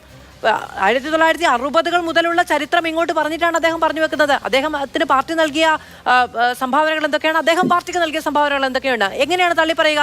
നേരത്തെ ശ്രീ നിസാം സെയ്ദ് ചോദിക്കുകയാണ്, അദ്ദേഹത്തിന്റെ രാഷ്ട്രീയം അറിയാവുന്ന, അദ്ദേഹത്തെ അറിയാവുന്ന ആർക്കെങ്കിലും അദ്ദേഹം കള്ളം പറയും എന്ന് പറയാൻ കഴിയുമോ എന്ന്. ഇത് മാധ്യമങ്ങളുടെ കുപ്രചാരണമാണ് എന്നും മാധ്യമങ്ങൾ ഉണ്ടാക്കുന്ന കാര്യങ്ങളാണ് എന്നും വേട്ടയാണോ എന്നൊക്കെ പറയുമ്പോൾ ഇതൊക്കെ പുറത്തു വരുന്നത് പാർട്ടിക്കുള്ളിൽ നിന്ന് തന്നെയാണ് എന്ന കാര്യത്തെ അടച്ച് ഇല്ലാതെയാക്കരുത്. ഇല്ല, മാധ്യമങ്ങളിൽ വന്നെന്നാ പറഞ്ഞ, മാധ്യമങ്ങൾ ക്രിയേറ്റ് ചെയ്ത നിർമ്മിച്ചെടുത്ത ഒരു വാർത്തയാണെന്നല്ല ഞാൻ പറഞ്ഞു. ഞാൻ വളരെ സൂക്ഷ്മതയോടെ തന്നെ ഇതിൽ ഇടപെട്ട് സംസാരിക്കുന്നത്. അതായത് ഞാൻ ചോദിക്കുന്നത്, കേരളത്തിൽ നിന്നും കേരളത്തിലെ പാർട്ടി ഘടകത്തിൽ നിന്നും പാർട്ടിയിൽ നിന്ന് സ്വയം പോയതിനു ശേഷം ഈ പാർട്ടിയെ കുറിച്ച് നുണകൾ പറഞ്ഞ എത്ര പേരുടെ ചരിത്രം ഞാൻ അങ്ങോട്ട് പറയാം. നമ്മൾ തന്നെ അടുത്ത കാലത്ത് കണ്ടതല്ലേ, കൈതോരം പാറയിൽ എറണാകുളം ദേശാഭരണ ഓഫീസിൽ നിന്ന് കോടിക്കണക്കിന് രൂപയുടെ പൈസ കൊണ്ടുവരുന്നത്. അതിത് കേൾക്കൂ. സുരേഷ് കുറുപ്പ് പാർട്ടിയിൽ നിന്ന് പോയോ? അല്ല മാധു, ഞാനൊന്ന് പൂർത്തിക്കട്ടെ. ശുദ്ധ അസംബന്ധങ്ങൾ, പാർട്ടിയിൽ നിന്ന് മാറി നിൽക്കുന്നവർ ചമയ്ക്കുന്ന ഇത്തരം വാർത്തകൾ, അല്ലെ അവർ മാധ്യമങ്ങൾ ചോർത്തി കൊടുക്കുന്ന പാർട്ടിയിൽ നിന്ന് പോയോ? അങ്ങ് ക്ലാരിറ്റി വരുത്തുകയാണെങ്കിൽ കോട്ടയത്തിന് കൂടി ഉള്ള ആളാണല്ലോ, അങ്ങേക്ക് വ്യക്തിപരമായി ബന്ധവും പരിചയമൊക്കെ ഉണ്ടായിരിക്കും. ഞങ്ങൾക്ക് അറിയാത്തൊരു കാര്യം ചോദിക്കുകയാണ്. അല്ലല്ല, ഞാൻ ഉദ്ദേശിച്ചത് സുരേഷ് കുറുപ്പിനല്ല, ഞാൻ ഉദ്ദേശിച്ച പെരുപ്പങ്കോട് മുരളി സഖാവിനെയാണ്. ശരി, അപ്പോൾ ഇന്നാണെങ്കിൽ ഇന്നിപ്പോ ചിന്താ ജെറോമുമായി ബന്ധപ്പെട്ട് ഉയർന്ന ആരോപണങ്ങൾ, സുരേഷ് കുറുപ്പ് ശരിയാണ്, ലേഖനത്തിൽ പേര് പറഞ്ഞിട്ടില്ല. പക്ഷേ സാമൂഹ്യ മാധ്യമങ്ങളിലാകെ ചിന്തയ്ക്കെതിരെ വലിയ തോതിലുള്ള വിമർശനങ്ങൾ ഉണ്ടാകുന്നുണ്ട്. അപ്പോ ഈ പറയുന്ന വിവാദങ്ങൾക്കൊക്കെ അടിസ്ഥാനമാകുന്നത് പാർട്ടിയിൽ നിന്ന് മാറി നിൽക്കുന്നവരാണോ? മാറി നിൽക്കുന്നവർ പറയുന്ന കാര്യങ്ങളാണോ? അല്ലല്ലല്ല, ഞാനത് ക്ലാരിഫൈ ചെയ്തോട്ടെ. എങ്ങനെയാണ് നിങ്ങൾ ചിന്താ ജെറോമിന്റെ മാധ്യമങ്ങൾ, അതിപ്പോ മാധു നിങ്ങളെ പറഞ്ഞല്ലേ ഞാൻ പറയുന്നത്, ഈ സോഷ്യൽ മീഡിയയിൽ ചിന്താ ജെറോമിനെ കുറിച്ചുള്ള പേര് വലിച്ചു വെച്ചെങ്ങനെയാ? എന്ത് തെളിവാണ് ഉള്ള ചിന്താ ജെറോമിനെ കുറിച്ചുള്ള? ഇത് തന്നെയല്ലേ ഇവിടുത്തെ ഞാൻ പറഞ്ഞ ഇവിടുത്തെ ചില ദുഷ്ടബുദ്ധികള് അത് പലരെയും ഇതിപ്പോ സുരേഷ് കുറുപ്പ് പറഞ്ഞതുപോലെ തന്നെ അതുമായി ബന്ധപ്പെട്ട അറിവുള്ള പല സാമൂഹ്യ മാധ്യമങ്ങളിൽ വെക്കുന്നതാണ്. ആ അറിവ് അസംബന്ധമാണ്, അല്ലെങ്കിൽ അത് ശരിയല്ല എന്ന് ചിന്താ ജെറോം പറയുന്നു. ചിന്താ ജെറോമിന്റെ ആ വാക്കുകൾ നമ്മൾ ഈ ചർച്ചയുടെ തുടക്കത്തിൽ പറയുന്നുണ്ട്. അവരെ ആക്രമിക്കുക എന്ന് അങ്ങ് നേരത്തെ പറഞ്ഞതുപോലെയുള്ള ദുഷ്ടബുദ്ധിയൊക്കെ ഉണ്ടെങ്കിൽ ചിന്താ ജെറോമാണ് എന്ന് പലർ പറയുന്നുണ്ടല്ലോ. എന്ന നിലയ്ക്ക് പറഞ്ഞാൽ മതി. അവരതിനെ നിഷേധിച്ചതടക്കമുള്ള കാര്യങ്ങൾ പറഞ്ഞുകൊണ്ടാണ് നമ്മൾ ഈ ചർച്ച മുന്നോട്ട് കൊണ്ടുപോകുന്നത്. അതിപ്പോ അത് ഏറ്റു പറയാൻ കഴിയുന്ന നിസാം സെയ്ദ് പറയുന്നു കൃത്യമായി, അങ്ങ് അദ്ദേഹത്തിന് അന്നു മുതൽ ബോധ്യമുണ്ട് എന്നുള്ള എന്നുള്ളത്. അതിനെ ഡെവലപ്പ് ചെയ്യട്ടെ, ചിന്ത അതിൽ പ്രതികരണം നടത്തട്ടെ, അങ്ങനെ ഉണ്ടാവുകയുള്ളൂ. ഇതിപ്പോ അല്ലാതെ ഇതെല്ലാം മാധ്യമങ്ങളുടെ കുബുദ്ധിയാണ് എന്ന് പറഞ്ഞ് നിരാകരിക്കാൻ കഴിയുന്നില്ല. കാരണം ഇതിന്റെ ഉറവിടം വേര് പാർട്ടിക്കുള്ളിൽ നിന്നാണ്. അല്ല മാധു, ഞാനൊന്ന് പൂർത്തീകരിക്കട്ടെ. ഞാൻ ചോദിക്കട്ടെ, ചിന്താ ജെറോമിനെ വേട്ടയാടിക്കൊണ്ട് സാമൂഹ്യ മാധ്യമങ്ങളിൽ ചില മാധ്യമങ്ങളിലും സംശയവില നിർത്തിക്കൊണ്ട് വരുമ്പോൾ അവരതിന് മറുപടി പറഞ്ഞില്ലെങ്കിലാണ് അവർ സംഭവിച്ചെന്ന് പറയും. അവർ മറുപടി പറഞ്ഞപ്പോൾ പറയാണ് അവർ സ്വയം ന്യായീകരിക്കാൻ പറഞ്ഞത്. ഇതാണ് നിങ്ങളുടെ പ്രശ്നം എന്ന് പറയുന്നത്. ഇന്ന് സോഷ്യൽ മീഡിയ തുറന്നു കഴിഞ്ഞാൽ സ്വരാജിനെ മാറ്റി വെച്ചു, സ്വരാജ് അല്ലാന്നുള്ള തെളിവ് ക്രിസ്റ്റൽ ക്ലിയർ ആയിട്ട് സാക്ഷാൽ VS മരിക്കുന്നതിന് മുമ്പ്, അദ്ദേഹം അസുഖബാധിതനായി പിന്നെ വിശ്രമജീവിതം നയിക്കുന്നതിന് മുമ്പ് ഒരു വേദിയിൽ മാധ്യമങ്ങൾ ചോദിച്ചപ്പോൾ സ്വരാജ് എന്ന് പറഞ്ഞ വ്യക്തിയെ കുറിച്ച് അങ്ങനെ പരാതിയില്ലാന്ന് പരസ്യമായിട്ട് പറഞ്ഞ ആളാണ്. അദ്ദേഹത്തിന്റെ ജീവിച്ചിരിക്കാൻ തന്നെ സ്വരാജ് തന്നെ ഒരു അഭിമുഖത്തിൽ പറയുന്നുണ്ട്, ഞാൻ പറഞ്ഞ ഒരു ശകലം കാണിക്കാവോ, ഒരു വീഡിയോ ക്ലിപ്പിംഗ് കാണിക്കാവോ. സാക്ഷാൽ VS തന്നെ അത് നിഷേധിച്ചിട്ടുണ്ടെന്ന് പറഞ്ഞിട്ടും ഈ മനുഷ്യനെ വേട്ടയാടുന്നത് എന്താ കാരണം? അത് ഞാൻ പറഞ്ഞതിന് CPM വേട്ടയാടുന്നത് തുല്യമാണ്. ഒരു കാലത്ത് പിണറായി വിജയനായിരുന്നു പിന്നെ ചില ആളുകളുടെ എന്താ പറയാ പിന്നെ വിളയാടാൻ വേണ്ടി ഉപയോഗിക്കുന്ന പേരെന്ന് പറയുന്നത്. ഇനി സുരേഷ് കുറുപ്പിനെ കുറിച്ച് പറയാം. എനിക്ക് വളരെ ഇഷ്ടമുള്ള, എന്റെ നാട്ടുകാരനാണ്, എനിക്ക് അത്യാവശ്യം അത് നേരിട്ട് അറിയാവുന്ന ഒരാളാണ്, എന്നെ വളരെ ഇഷ്ടമുള്ള ഒരാളുമാണ് സുരേഷ് കുറുപ്പ് സാർ. ഞങ്ങൾ അങ്ങനെ എപ്പോഴും കാണാറില്ല. സുരേഷ് കുറുപ്പ് സാറാണ് വെളിപ്പെടുത്തേണ്ടത്. ഒരു പെൺകുട്ടി എന്നാ പറഞ്ഞത്. ആ പെൺകുട്ടിയെ അദ്ദേഹം വെളിപ്പെടുത്തട്ടെ. അദ്ദേഹം വെളിപ്പെടുത്താത്തോളം കാലം എങ്ങനെയാണ് ഒരാളെ മാത്രം ലൊക്കേറ്റ് ചെയ്തുകൊണ്ട് ഇങ്ങനെ വേട്ടയാടുന്നത്? ഞാൻ ചോദിക്കട്ടെ, മാധു ഒരു സ്ത്രീയാണല്ലോ, വളരെ പ്രശസ്തയായ ഒരു മാധ്യമപ്രവർത്തകർ, വളരെ മാന്യമായ രീതിയിൽ ചർച്ച ചെയ്യുന്ന ഒരാളാ. ഒറ്റ ചോദ്യം ചോദിക്കട്ടെ, ഈ പറയുന്ന ചിന്താ ജെറോം എന്ത് തെറ്റാണ് കേരളീയ സമൂഹത്തിനോട് മറ്റൊരു ഇക്കാലത്തുണ്ടാകുന്ന വേട്ടയോ ഇക്കാലത്തുണ്ടാകുന്ന വിമർശനങ്ങളോ മാത്രമല്ല നമ്മൾ സംസാരിക്കുന്നത് VS-നെതിരെ ഉണ്ടായ വേട്ട, VS-നെതിരെ ഉണ്ടായ വിമർശനം എന്നുള്ളതാണ്. ഈ ആലപ്പുഴ സമ്മേളനത്തെ തുടർന്ന് തന്നെ VS-ന് പിന്തുണയുമായി വലിയ തോതിലുള്ള പ്രകടനം ഉണ്ടായിട്ടുണ്ട്. VS ശത്രുക്കളുടെ കയ്യിലെ പാവ എന്ന പ്രതിനിധികൾ വിമർശിക്കുന്നതുമായി ബന്ധപ്പെട്ട് അന്ന് പുറത്തു വന്ന മാധ്യമങ്ങളുടെ ലേഖനങ്ങളൊക്കെ നമ്മുടെ കയ്യിലൊക്കെ ഇപ്പോഴും അവൈലബിൾ ആണ്. ഇത് അത്ര വലിയ പഴക്കമുള്ള കാര്യമല്ലല്ലോ. അതുകൊണ്ടാണ് അപ്പോൾ ഇന്നത്തെ കാലത്തുണ്ടാകുന്ന ചില വിമർശനങ്ങളെ വേട്ട എന്ന് പറയുമ്പോൾ, അതായത് പാർട്ടിയുടെ കേരള ഘടകം രൂപപ്പെട്ടതിന്റെ പിറ്റേ വർഷം 1940 അതിൽ മെമ്പർഷിപ്പ് എടുത്ത പാർട്ടിയുടെ തന്നെ ഇന്ത്യയിലെ ഏറ്റവും മുതിർന്ന അംഗത്വമായിരുന്നു VS-ന്റേത്. അപ്പോൾ ആ അംഗത്വത്തിനെതിരെ 2015 അദ്ദേഹത്തിന്റെ വാർദ്ധക്യ ദശയിൽ അദ്ദേഹത്തിനെതിരെ ഉണ്ടായ വലിയ വിമർശനം വേട്ട, അതിനെ ചർച്ച ചെയ്യാതെ വിടുക എന്ന് പറയുന്നത് വളരെ സൗകര്യപ്രദമായ ഒരു കാര്യമായി പോകുമല്ലോ. ഞാൻ അങ്ങനെയൊക്കെ വരാം ശ്രീ സുരേഷ്, ശ്രീ A. സുരേഷ്, ഇതിപ്പോ ഈ നിലയ്ക്ക് ഇങ്ങനെ ഒരു വിമർശനമേ ഉണ്ടായിട്ടില്ല. VS-ന് ആലപ്പുഴയിൽ നിന്ന് ഇറങ്ങിപ്പോരേണ്ടി വരുന്ന സാഹചര്യം അടക്കം ഉണ്ടാകുന്നത് അന്ന് VS RMP നേതാക്കളെ പോലെയാണ് പെരുമാറുന്നത്, ശത്രുക്കളുടെ കയ്യിൽ പാവയായിരുന്നു എന്നൊക്കെ പ്രതിനിധികൾ പറയുന്നു തുടങ്ങിയ വാർത്തകളൊക്കെ പുറത്തു വന്നിട്ടുണ്ട്. ഈ ക്യാപിറ്റൽ പണിഷ്മെന്റുമായി ബന്ധപ്പെട്ട വാർത്തകൾ മാത്രമാണ്, അത് ഇങ്ങനെ ഒരു പെൺകുട്ടി ഉന്നയിച്ചതുമായി ബന്ധപ്പെട്ട കാര്യങ്ങൾ മാത്രമാണ് അന്ന് പുറത്തു വരാതിരുന്നത്, നമ്മുടെ കയ്യിലൊന്നും ഇല്ലാത്തത് എന്ന നിലയ്ക്ക് പറയാൻ കഴിയുന്നത്. പക്ഷേ ശ്രീ നിസാം സെയ്ദ് പറഞ്ഞൊരു കാര്യമുണ്ട്, സുരേഷ് കുറുപ്പ് അദ്ദേഹം അങ്ങനെ വലിയ വിവാദങ്ങൾക്ക് തലവെച്ചു കൊടുത്തിട്ടുള്ള ഒരാളല്ല. അദ്ദേഹം അങ്ങനെ എന്തെങ്കിലും തരത്തിലുള്ള വിവാദപരമാകുന്ന പ്രസ്താവനകളിലൂടെ ആരെയെങ്കിലും ഇതുവരെ വേട്ടയാടിയിട്ടുള്ള ഒരാളല്ല. മാതൃഭൂമി പോലെ ഒരു ദിനപത്രത്തിൽ വാരാന്ത പതിപ്പിൽ ഇങ്ങനെ എൻ്റെ VS എന്ന് നെഞ്ചിൽ തൊട്ടൊരു ലേഖനം എഴുതിയിട്ടുണ്ടെങ്കിൽ അത് എത്ര വലിയ ചർച്ചകൾക്ക് തുടക്കം കുറിക്കപ്പെടുന്നതായിരിക്കും എന്ന് കൃത്യമായ ബോധ്യമുള്ള ഒരാളാണ്. വളരെ സ്വാഭാവികമായി അറിയാതെ നമുക്ക് നാവ് പിട എന്നൊന്നും പറഞ്ഞ് അതിനെ ലഘൂകരിച്ച് കാണാനും കഴിയില്ല. ശ്രീ സുരേഷ്. തീർച്ചയായിട്ടും നിസാം സേട്ട് പറഞ്ഞത് ഞാൻ കേട്ടു. സുരേഷ് കുറുപ്പിനെ അറിയുന്ന ആളുകളാരും അദ്ദേഹം നുണ പറയുമെന്ന് വിശ്വസിക്കില്ല. അത്രത്തോളം ശാന്തനും അത്രത്തോളം സത്യസന്ധനുമായിട്ടുള്ള ഒരു രാഷ്ട്രീയ പ്രവർത്തകനുമാണ് അദ്ദേഹം. നല്ലൊരു വക്കീലുമാണ് അദ്ദേഹം. 1984 ഇന്ദിരാഗാന്ധി മരിച്ച സമയത്തുള്ള തരംഗത്തിൽ കേരളത്തിൽ MP ആയ ഒരു മനുഷ്യനാണ്. അത്രത്തോളം ജനകീയനാണ്. അദ്ദേഹത്തെ അറിയുന്ന ആളുകളാരും അദ്ദേഹം നുണ പറയുമെന്ന് വിചാരിക്കുന്നില്ല. പിന്നെ ഈ റെജി ലൂക്കോസ് പറഞ്ഞൊരു കാര്യം, പിരപ്പങ്കോട് സഖാവിനെയൊക്കെ ഇങ്ങനെ പറയാൻ റെജി ലൂക്കോസിന് ആര് അധികാരം തന്നത്? നിങ്ങൾ ഏത് ഘടകത്തിലാണ് പ്രവർത്തിച്ച് ഈ കമ്മ്യൂണിസ്റ്റ് പാർട്ടിയുടെ? ഇങ്ങനെയൊന്നും സംസാരിക്കാൻ പാടില്ല. ഞാൻ സഖാവെന്ന് വിളിക്കുന്നില്ല, കാരണം അദ്ദേഹം ഒരു അത്യാവശ്യം സംഘടനാ പ്രവർത്തനത്തിലും രാഷ്ട്രീയത്തിലും സജീവമായി നിന്ന ആളാണ്. ഒരു പാർട്ടിയുടെ ജില്ലാ സെക്രട്ടറി ആയിരുന്നു. അദ്ദേഹമൊന്നും ഇത്ര വില കുറച്ച് അദ്ദേഹത്തെക്കുറിച്ചൊന്നും ഇത്ര വില കുറച്ച് സംസാരിക്കരുത്. പക്ഷേ ശ്രീ സുരേഷ്, അദ്ദേഹത്തെ കുറിച്ച് ഈ വിവാദങ്ങൾ പുറത്തു വന്നതിന് പിന്നാലെ പാർട്ടിയുടെ നേതൃത്വം പറഞ്ഞത് എന്താണ്? ഒരു ഘടകത്തിലും ഇല്ലാത്ത ഒരാളാണ്, ഇപ്പോ ഈ വെളിച്ചത്തിലേ ഇല്ലാത്ത ഒരാളാണ് എന്നാണ്. അങ്ങനെ വെളിച്ചത്തിൽ ഇല്ലാതായിപ്പോയ ഒരുപാട് മനുഷ്യർ കൂടിയുണ്ടാക്കിയതല്ലേ ഈ പാർട്ടി? തീർച്ചയായിട്ടും ഞാൻ അതിലേക്ക് വരാം. ഈ പുന്നപ്ര ഈ സമരത്തെക്കുറിച്ച് ഞാൻ ആലപ്പുഴ സമ്മേളനത്തിലേക്ക് വരാം. പുന്നപ്ര വയലാർ സമരത്തെക്കുറിച്ച് G. സുധാകരൻ സഖാവാണെന്ന് തോന്നുന്നു അവിടെ ഒരു വിഷയം അവതരിപ്പിച്ചിരുന്നു, പാർട്ടി സമ്മേളനത്തിൽ അവതരിപ്പിച്ചെന്നാണ് മാധ്യമങ്ങളിൽ വന്ന വിവരം. അതിൽ പറയുന്നത് പുന്നപ്ര വയലാർ സമരത്തിൽ VS-ന്റെ പങ്കിനെ ഇകഴ്ത്തി കാണിക്കുകയാണ് ചെയ്തത്. നിങ്ങൾ ആലോചിച്ച് നോക്കൂ. 1939 കമ്മ്യൂണിസ്റ്റ് പാർട്ടി അംഗത്വം കൃഷ്ണമണിയിൽ നിന്ന് വാങ്ങിയ ഒരാൾ ജീവിച്ചിരിപ്പുന്നുണ്ടെങ്കിൽ അത് VS മാത്രമായിരുന്നു ആ സമയത്ത്. അദ്ദേഹം അതുമാത്രമല്ല, അതിനേക്കാളേറെ ആക്ഷേപങ്ങൾ ആ സമ്മേളനത്തിൽ നേരിട്ടിട്ട് അവിടെ ഇരിക്കേണ്ട എന്ന് തീരുമാനിച്ചാണ് അദ്ദേഹം ഇറങ്ങി വന്നത്. പിന്നെ സുരേഷ് ഗോപി പറഞ്ഞ കാര്യം എന്താണെന്നുള്ളതും ആരാണെന്നുള്ളതും അദ്ദേഹം തന്നെയാണ് പുറം ലോകത്തോട് പറയേണ്ടത്. ആധികാരികമായിട്ട് പറയാൻ നമ്മൾ ആളല്ല. ശരി, ശ്രീ സുരേഷ്, അതായത് ഇങ്ങനൊരു വിമർശനം ഉണ്ടാകുന്നത് CPM-ന്റെ സംഘടനാശേഷി, CPM-ൽ ജനങ്ങൾക്കുള്ള വലിയ വിശ്വാസം, പാർട്ടിയുടെ ഒരു നേതാവ് ഇല്ലാതെ പോകുന്ന സമയത്തുണ്ടാകുന്ന ഏറ്റവും ഉത്കടമായ പാർട്ടിയോടുള്ള വിധേയത്വം, ഇതൊക്കെ പ്രകടമായ രീതിയിൽ സംഘടനാശേഷി എത്രത്തോളം ശക്തമാണ് എന്ന് കേരളം തിരിച്ചറിയുന്ന സമയത്തുണ്ടാകുന്ന ചില പൊറുക്കാഴികകൾ, ചില തികട്ടലുകൾ മാത്രം എന്നുള്ളതാണ് അതിനൊരു സൈബർ പ്രതിരോധം എന്ന് പറയുന്നത്. അങ്ങേക്ക് അതിനോട് എന്താണ് പറയാനുള്ളത്? അല്ല, നമുക്കറിയാം VS-ന്റെ മരണം നടന്ന 21-ാം തീയതിയാണ്. 23 വരെ കേരളത്തിൽ ഉറക്കമിഴിച്ചുകൊണ്ട് വീട്ടിനകത്തിരുന്നും പുറത്ത് മഴ കൊണ്ടുകൊണ്ടും VS-നൊപ്പം അണിനിരുന്ന ആയിരങ്ങൾ, പതിനായിരങ്ങൾ, അതൊരു നേർസാക്ഷ്യമാണ്. ഈ പാർട്ടിയിൽ ഇപ്പോഴും വിശ്വാസമുണ്ടെന്നും ഈ പാർട്ടി കേരളത്തിൽ നിലനിൽക്കണമെന്നും VS-നുൾപ്പെടെയുള്ള ആളുകളുടെ നിലപാടുകളും നയങ്ങളും പ്രത്യയശാസ്ത്രവും ഈ കേരളത്തിന് ഇപ്പോഴും വിലയുണ്ട് എന്ന് തെളിയിച്ച ഒരു യാത്രയായിരുന്നു VS-ന്റേത്. VS ചരിത്രം സൃഷ്ടിക്കുകയാണ് ചെയ്തത്.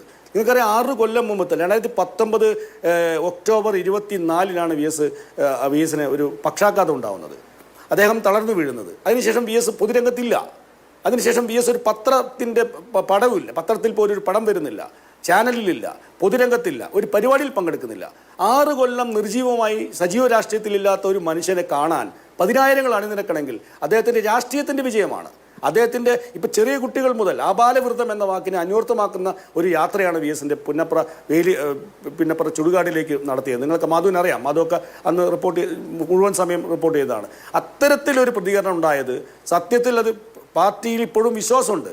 നന്മയുടെ രാഷ്ട്രീയത്തിൽ, VS-ന്റെ മൂല്യമുള്ള രാഷ്ട്രീയത്തിൽ, പ്രത്യയശാസ്ത്രത്തിൽ വിശ്വാസമുണ്ട് എന്ന് തെളിയിക്കുന്ന ആളുകളാണ് അവിടെ കൂടിയത്. ശരി, ശ്രീ നിസാം സേദ്, ആലപ്പുഴ സമ്മേളനത്തിൽ നിന്ന് VS ഇറങ്ങി വരുന്നു. VS ഇറങ്ങി വരുന്ന അദ്ദേഹം തിരികെ പോകണമോ വേണ്ടയോ എന്ന ചില ചർച്ചകളൊക്കെ ഉണ്ടാകുന്നു. പക്ഷെ അദ്ദേഹം വേലിക്കകത്ത് വീട്ടിൽ നിന്ന് പിറ്റേ ദിവസം രാവിലെ തിരുവനന്തപുരത്തേക്കാണ് യാത്ര പോകുന്നത്. അപ്പോൾ പക്ഷേ അവിടെ നിന്ന് ഇറങ്ങി ഈ ആലപ്പുഴ സമ്മേളനത്തിൽ എന്ത് നടക്കുമായിരുന്നു എന്നത് സംബന്ധിച്ച് VS-ന് ഏറെക്കുറെ ധാരണയുണ്ടായിരുന്നു. അതിന് വളരെ പ്രിപ്പയർ ചെയ്ത് തന്നെയാണ് അദ്ദേഹം ആ സമ്മേളന നഗരിയിലേക്ക് പോകുന്നതും അവിടെ നിന്ന് ഇറങ്ങി വരികയും ചെയ്യുന്നത്.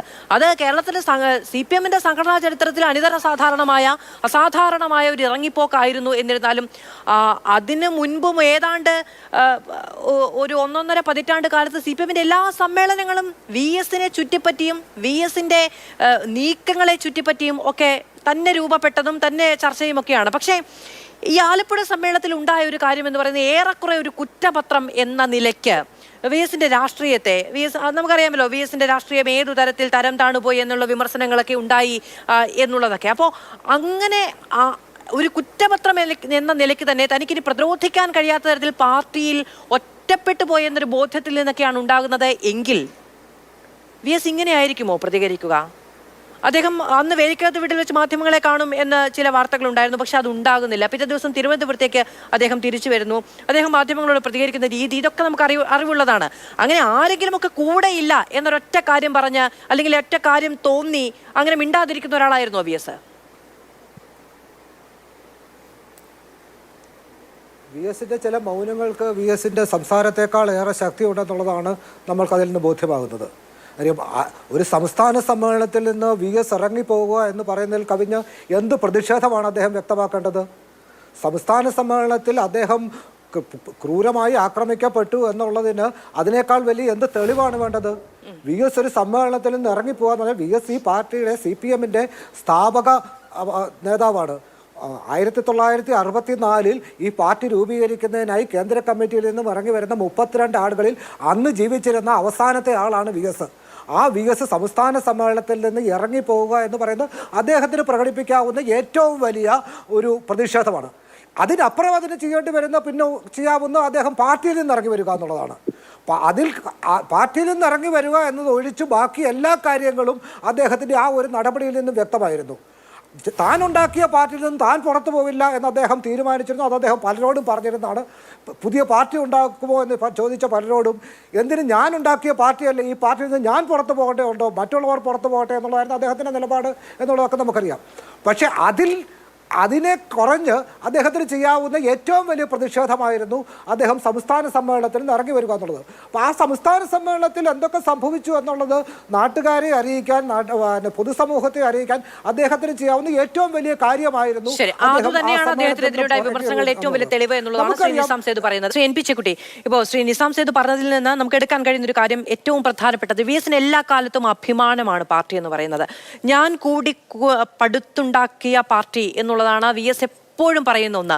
പുറത്തേക്ക് VS പോയേക്കും എന്ന് നമുക്കറിയാം. ഈ RMP ഒക്കെ വലിയ സജീവമായിരുന്ന സമയത്ത് VS ഒരു പക്ഷേ ഇറങ്ങിപ്പോയേക്കും, VS പാർട്ടിയിൽ നിന്ന് പോയേക്കും എന്നൊക്കെ വലിയ ചർച്ചകളുണ്ടായി. RMPയുടെ ഭാഗമായേക്കും എന്നുള്ള വലിയ ചർച്ചകളുണ്ടായിരുന്നു. TP ചന്ദ്രശേഖരന്റെ രാഷ്ട്രീയത്തിന് ഒപ്പം നിൽക്കാൻ ആ ഘടകമുണ്ടായത് തന്നെ എങ്ങനെയാണ് എന്നുള്ളതൊക്കെ നമുക്ക് അറിയാവുന്ന കാര്യങ്ങളാണ്. പക്ഷെ VS എല്ലാ കാലത്തും പാർട്ടിക്കുള്ളിൽ തന്നെ നിൽക്കേണ്ടതുണ്ട്, അവിടെ നിന്നും തന്നെ തിരുത്തുവേണ്ടതുണ്ട്. ഇത് എൻ്റെ പാർട്ടിയാണ്, എൻ്റെ കൂടി പാർട്ടിയാണ് എന്ന അഭിമാനം വെച്ച് പുലർത്തിയിരുന്ന ഒരു നേതാവാണ്. അദ്ദേഹത്തിന് ചെയ്യാൻ കഴിയുന്ന ഏറ്റവും വലിയ പ്രതിഷേധം, ഒരുപക്ഷെ ആ സമ്മേളന നഗരിയിൽ എന്തൊക്കെ സംഭവിച്ചിട്ടുണ്ട് എന്നത് സംബന്ധിച്ച് ഒരു വിശദീകരണവും വേണ്ടതില്ലാത്ത ഒരൊറ്റ പ്രവർത്തനം എന്ന് പറയുന്നത് VS ആണ്. ഇനി അങ്ങനെ അംഗീകരിച്ചില്ല എങ്കിൽ നേരത്തെ പല നേതാക്കൾ പറഞ്ഞതുപോലെ പാർട്ടി വിരുദ്ധ മനോഭാവത്തിലേക്ക് VS താണുപോയിരുന്നു എന്ന് ഇന്ന് പറയാൻ തയ്യാറാവണം. ഇന്ന് അങ്ങനെ പറയാൻ തയ്യാറാവുമോ പാർട്ടി? അല്ല, 2-3 കാര്യങ്ങളുണ്ട്. ഒന്നാമത്തെ കാര്യം, ആരാണ് VS ഒരു ബൂർഷ്വാ പൊളിറ്റീഷ്യൻ അല്ല. നമ്മൾ പ്രധാനമായിട്ട് കാണേണ്ട ഒരു കാര്യമാണ്, ബൂർഷ്വാ പാർട്ടികളിലൊക്കെ ഉള്ള തരത്തിലുള്ള വ്യക്തിഗതമായ രാഷ്ട്രീയമോ ഗ്രൂപ്പ് രാഷ്ട്രീയമോ അല്ല. കമ്മ്യൂണിസ്റ്റ് പാർട്ടികൾക്കകത്ത് അതിൻ്റെ വിഭാഗീയതയിൽ പോലും എല്ലായ്പ്പോഴും ഒരു തിയറട്ടിക്കൽ ഫൗണ്ടേഷൻ ഉണ്ടാവും. രാഷ്ട്രീയമായിട്ടുള്ള സൈദ്ധാന്തികമായ കാരണങ്ങൾ എല്ലായ്പ്പോഴും ഉണ്ടാവും. അത് കേരളത്തിലെ കമ്മ്യൂണിസ്റ്റ് പാർട്ടിയിൽ മാത്രമല്ല, റഷ്യയിലെ കമ്മ്യൂണിസ്റ്റ് പാർട്ടി, ലെനിൻ്റെ പാർട്ടിയിൽ അടക്കം അത്തരത്തിലുള്ള സംഘർഷങ്ങൾ ഉണ്ടായിരുന്നു. ലെനിനും അടക്കമുള്ള ആളുകൾ പാർട്ടിയിൽ നിന്ന് വിട്ടുപോന്നിട്ടാണ് അവർ വേറെ പാർട്ടി ഉണ്ടാക്കിയത്, ബോൾഷെവിക് പാർട്ടി ഉണ്ടാക്കി. അപ്പോൾ അതുകൊണ്ട് കമ്മ്യൂണിസ്റ്റ് പാർട്ടിയിലുണ്ടാകുന്ന സംഘർഷങ്ങളും തർക്കങ്ങളും അതിൻ്റെ ഭിന്നതകളും മറ്റ് പാർട്ടികളുടെ രീതിയിൽ നിന്ന് വ്യത്യസ്തമായിട്ട് നമ്മൾ കാണണം.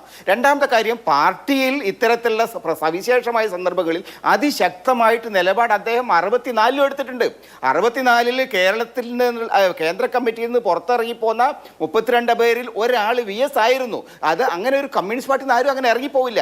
എന്തുകൊണ്ട് ഇറങ്ങിപ്പോകേണ്ടി വന്നു? രാഷ്ട്രീയമായിട്ട് പാർട്ടി എടുക്കുന്ന നിലപാടിനോട് യോജിപ്പില്ല എന്നുള്ളത് കൊണ്ടാണ് അവർ ഇറങ്ങിപ്പോകുന്നത്. അതേ തരത്തിൽ 91 ശേഷം 91 സമ്മേളനം മുതൽ എല്ലാ സമ്മേളനവും ഞാൻ കവർ ചെയ്തിട്ടുണ്ട്. മിക്കവാറും എല്ലാ സമ്മേളനം കവർ ചെയ്തിട്ടുണ്ട്. ഒരു 10-15-20 വർഷക്കാലം ഞാൻ തുടർച്ചയായിട്ട് കവർ ചെയ്തിട്ടുണ്ട്. 91 സമ്മേളനത്തിൽ എന്താ സംഭവിച്ചത്? 91 പാർട്ടി സെക്രട്ടറി ആയിരുന്ന VS അച്യുതാനന്ദൻ്റെ പാർട്ടിയുടെ സമ്മേളനത്തിൻ്റെ ഇടയിൽ പെട്ടെന്നൊരു പുതിയ ഒരു രീതി വന്നു, പുതിയ മത്സരം വന്നു. 2 അഡീഷണൽ ആയിട്ടുള്ള 2 പേരുടെ വോട്ടിന് അദ്ദേഹം തോറ്റു.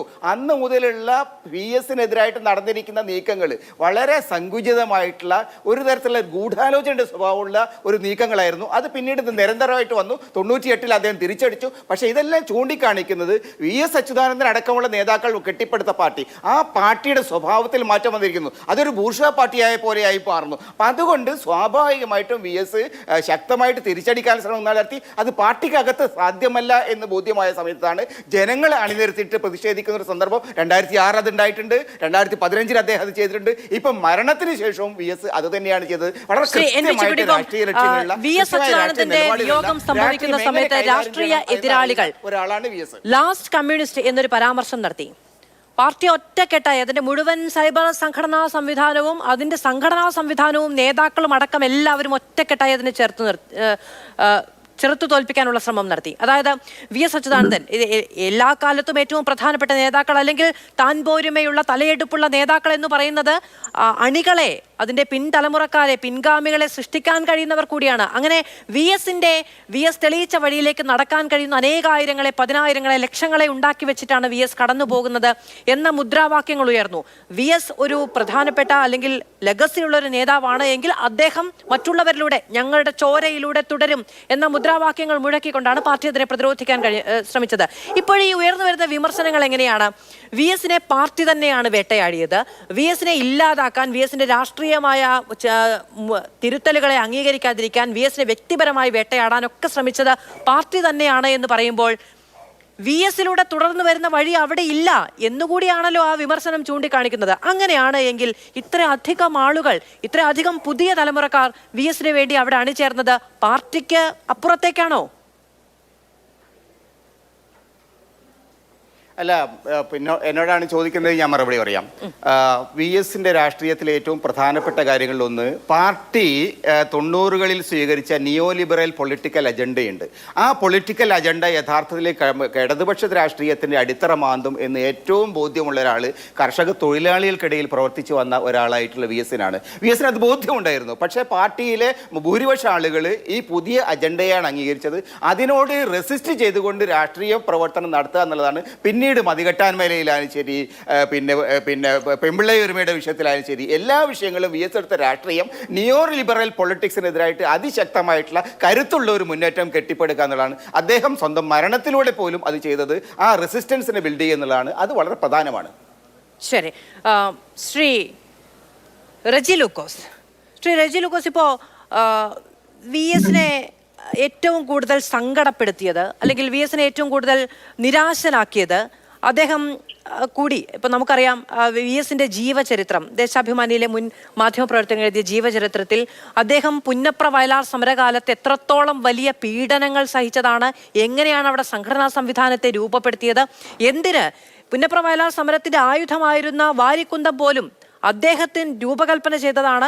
അദ്ദേഹത്തിന്റെ ആശയങ്ങളിൽ ആകൃഷ്ടരായിട്ടാണ് ആ പോരാട്ടത്തിന്, ജയിക്കുമെന്ന് ഉറപ്പില്ലാത്ത പോരാട്ടത്തിന് പേരറിയാത്ത നിരവധി സഖാക്കൾ പിന്നീട് പാർട്ടിയുടെ G. സുധാകരൻ അവതരിപ്പിച്ച ഈ പ്രമേയത്തിൽ പോലും പേരു പറയാതെ പോയ സഖാക്കളുടെ ജീവത്യാഗം അടക്കമാണ് ഈ പാർട്ടിയുടെ ഏറ്റവും വലിയ അഭിമാന ചരിത്രം എന്നിരിക്കെ അതിനെയൊക്കെ നിഷേധിക്കുന്ന ആളുകൾ ദാ ഈ മുദ്രാവാക്യം വിളിച്ചത് എന്താണ്? VS-ന്റെ വിയോഗ സമയത്ത് ഈ 3 രാത്രിയും പകലും മുദ്രാവാക്യം വിളിച്ചത് എന്താണ്? അതേ പുന്നപ്ര വയലാർ സമരനായകനെ, ആലപ്പുഴയുടെ മുത്തുമണിയെ എന്നുള്ളതാണ്, പുന്നപ്രയുടെ സമരനായകനെ എന്നാണ്. അപ്പോ അങ്ങനെയാണെങ്കിൽ ആലപ്പുഴയിൽ അന്ന് ഈ അപനിർമ്മിക്കാൻ ശ്രമിച്ച ആ ചരിത്രം പിന്നീട് CPM-ന് ഏറ്റുപറയേണ്ടി വന്നില്ലേ? മാധു, ഒരു മിനിറ്റ് എനിക്ക് തരണം. EMS-നെ തെറ്റായ രീതിയിൽ വായിക്കരുത്. അത് ആ മഹാനായ മനുഷ്യനോട് ഞാൻ തെറ്റാ. കാരണം VS കേരളത്തിലെ ജനങ്ങൾക്ക് പകർന്നു നൽകിയ ഒരു ആത്മധൈര്യമുണ്ട്. അതെന്താണെന്നറിയോ? തന്റെ 27 വയസ്സ് പൂർത്തിരിക്കുന്നതിന് മുമ്പ് അടിമത്തം മാത്രം ശീലിച്ചല്ല, അടിമത്തത്തിന്റെ ഭാഗത്ത് ഗതികളിൽ ജീവിച്ച കർഷക തൊഴിലാളികളുടെ അടുത്ത് എന്ന് അദ്ദേഹം പഠിപ്പിച്ചെന്താ? കുമ്പിളിൽ കഞ്ഞി കുടിക്കില്ല, തമ്പുരാനെന്ന് വിളിക്കില്ല. ആ ആത്മധൈര്യം ഇന്ന് വരെ മലയാളികൾ പകർന്നു നൽകുന്ന ആ മനുഷ്യൻ നിരാശനായിരുന്നു എന്ന് പറഞ്ഞാൽ അദ്ദേഹത്തിനോടുള്ള വലിയ രീതിയിലുള്ള ഒരു എന്താ പറയുക, അദ്ദേഹത്തിന്റെ വ്യക്തിത്വത്തിന്റെ ഇകഴ്ത്താൻ തുല്യ. അപ്പൊ നിരാശ എന്നുള്ളൊരു വാക്ക് ഒരിക്കലും ഇണങ്ങാത്തൊരു നേതാവാണ് കേരളം കണ്ട ഏറ്റവും മഹാനായ വ്യക്തി. 101ാമത്തെ വയസ്സ് നമ്മളോട് വിള പറഞ്ഞ്. ഇപ്പൊ എവിടെയാണ് അദ്ദേഹം നിരാശനാന്ന് പറഞ്ഞത്? ഞാൻ ഈ ചർച്ചയുടെ തുടക്കത്തിൽ വായിച്ച കുറിപ്പിൽ തന്നെ പറയുന്നുണ്ട്, VS വേദി വിട്ട് പുറത്തേക്ക് ഇറങ്ങി ഏകനായി, ദുഃഖിതനായി എന്ന് പറയുന്നുണ്ട്. അതുകൊണ്ടാണ് പറഞ്ഞത് അദ്ദേഹത്തെ ഏറ്റവും അധികം വിഷമിപ്പിച്ചത് എന്ന്. ഞാൻ പറഞ്ഞല്ലോ, അതാണ് നിങ്ങൾ വീണ്ടും ആവർത്തിക്കുന്നത്. VS എന്ന് പറയുന്ന ധൈര്യത്തിന്റെ ആർജവുമായ തന്റെ കാലിൽ, മൃതിപ്രായനായ തന്റെ കാലിന്റെ പാദത്തിനുള്ളിൽ ബയണറ്റ് അടിച്ചു കയറ്റി മരിച്ചു എന്ന് ബോധ്യമായ ശേഷം ചെറിയൊരു അനക്കം കണ്ട് ആശുപത്രിയിൽ പോയി രക്ഷപ്പെട്ടിട്ടോ വന്ന് കേരളത്തിലെ ധൈര്യത്തിന്റെ, ധീരതയുടെ, ആത്മവിശ്വാസത്തിന്റെ നമ്മളെ പകർന്നു തന്ന മഹാനായ മനുഷ്യൻ. ചരിത്രം മറന്നുപോയായിരുന്നോ? അതായത് അന്ന് പാർട്ടി ഒരിക്കൽ മറന്നുപോയ ചരിത്രമായിരുന്നോ ഇത്? ഇന്ന് ഈ മുദ്രാവാക്യങ്ങളിലൂടെ, ഈ ഓർമ്മക്കുറിപ്പുകളിലൂടെ, ഈ ചരിത്രത്തിലൂടെ ഒക്കെ വീണ്ടെടുക്കുന്ന ഈ അഭിമാനമുണ്ടല്ലോ, അത് ഇടക്കാലത്ത് പാർട്ടി മറന്നുപോയിരുന്നോ എന്നാണ് ഞാൻ ചോദിച്ചത്. അങ്ങനെ പാർട്ടി മറക്കാനാണെന്നുണ്ടെങ്കിൽ കേരളം കണ്ട എക്കാലത്തെയും സമർത്ഥനായ പ്രതിപക്ഷ നേതാവാണ്. 14 വർഷം അദ്ദേഹം പ്രതിപക്ഷ നേതാവായിരുന്നു. 2006 കേരളത്തിന്റെ മുഖ്യമന്ത്രിയായിരുന്നു. അതെല്ലാം CPM-ന്റെ നേതൃത്വം ഇരുന്നുകൊണ്ടല്ലേ അദ്ദേഹത്തിന് ആ രീതിയിലുള്ള അംഗീകാരങ്ങൾ കൊടുത്തേ. അപ്പൊ പിന്നെ എങ്ങനെയാണ് പാർട്ടി അദ്ദേഹത്തിന് എതിർത്തി? അങ്ങനെ പാർട്ടി വെച്ച വഴിയിലോ പാർട്ടി തീരുമാനിച്ച വഴിയിലോ മാത്രമായിരുന്നില്ലല്ലോ VS-ന്റെ രാഷ്ട്രീയ സഞ്ചാരങ്ങൾ എന്ന് പറയുന്നത്. 2006-ലും 2011-ലും അദ്ദേഹത്തിന് വേണ്ടി ജനം തെരുവിലിറങ്ങിയത് പാർട്ടി പറഞ്ഞത് കേട്ടിട്ടാണോ? അല്ല. അദ്ദേഹം ഒഞ്ചിയത്തേക്ക് ഒരു യാത്ര പോയത് പാർട്ടി പറഞ്ഞത് കേട്ടിട്ടാണോ? എന്നിട്ട് എന്താ, പടിക്ക് പുറത്ത് നിർത്തിയോ? ഇല്ല. അങ്ങനെ VS-ന് മാത്രം സാധ്യമാകുന്ന തരത്തിലുള്ള ഇളവുകളും ഈ പാർട്ടിയിൽ ഉണ്ടായിരുന്നു. അല്ലെങ്കിൽ VS-ന് മാത്രം അവകാശപ്പെടാനും സ്വന്തമാക്കാനും കഴിയുന്ന, ശരിയാണ്, പോളിറ്റ് ബ്യൂറോയിലേക്ക് അദ്ദേഹത്തിന് തിരികെ പോകാൻ കഴിഞ്ഞില്ല. പക്ഷേ അങ്ങനെ ഇല്ലാതാക്കാനോ പുറത്തു നിർത്താനോ ഉപേക്ഷിക്കാനോ കഴിയുന്ന ചരിത്രമോ തലയെടുപ്പോ ഒന്നുമല്ല VS-നുള്ളത്. അല്ല, എനിക്കൊരു റിക്വസ്റ്റ് ഉണ്ട്. കേരളത്തില് മുഴുവൻ ജനങ്ങൾ കണ്ണീരൊഴുക്കി. പ്രതിപക്ഷം എന്നോ അല്ലെങ്കിൽ മറ്റൊന്നും ഒരു വ്യത്യാസമില്ലാതെ കണ്ണു നിറഞ്ഞു അദ്ദേഹം ആ മഹാനായന്റെ ഇടപാടിൽ. അദ്ദേഹത്തിന് എങ്ങനെ ചെറുതായി അളക്കരുത് കേട്ടോ, അത് വളരെ മോശമാണ്. കാരണം VS ആണ് ആള്. VS നമുക്ക് പകർന്നു തന്ന ഒരു സ്വാതന്ത്ര്യ ആരളന്നു ബോധമുണ്ടോ? എന്നാണ് അങ്ങ് അതുകൊണ്ടല്ലേ പറയുന്നത്? നമ്മളിപ്പോ അങ്ങ് സമ്മതിക്കുന്നത്. അല്ല, അങ്ങ് ആരളന്നു എന്നാണ് ഈ പറയുന്നത്? ഞാൻ പറയുന്നതെല്ലാം അദ്ദേഹത്തിന്റെ അല്ല, അദ്ദേഹത്തിന്റെ വലുപ്പത്തെ കുറിച്ചാണ്. ആ വലുപ്പത്തെ കുറിച്ച് പാർട്ടി മറന്നുപോയോ എന്ന് ചോദിച്ചാൽ നിങ്ങൾ കുറച്ചളക്കരുത് എന്നാണ് പറയുന്നത്. അതെന്ത് തരം യുക്തിയാണ്? അല്ലെ, മാധു പറയുന്ന യുക്തി എനിക്ക് മനസ്സിലാകുന്നില്ല. 2 ദിവസം 3 ദിവസമാണ് അദ്ദേഹത്തിന് ചെത എരിഞ്ഞു തീർന്നിട്ട്. അതുകൊണ്ട്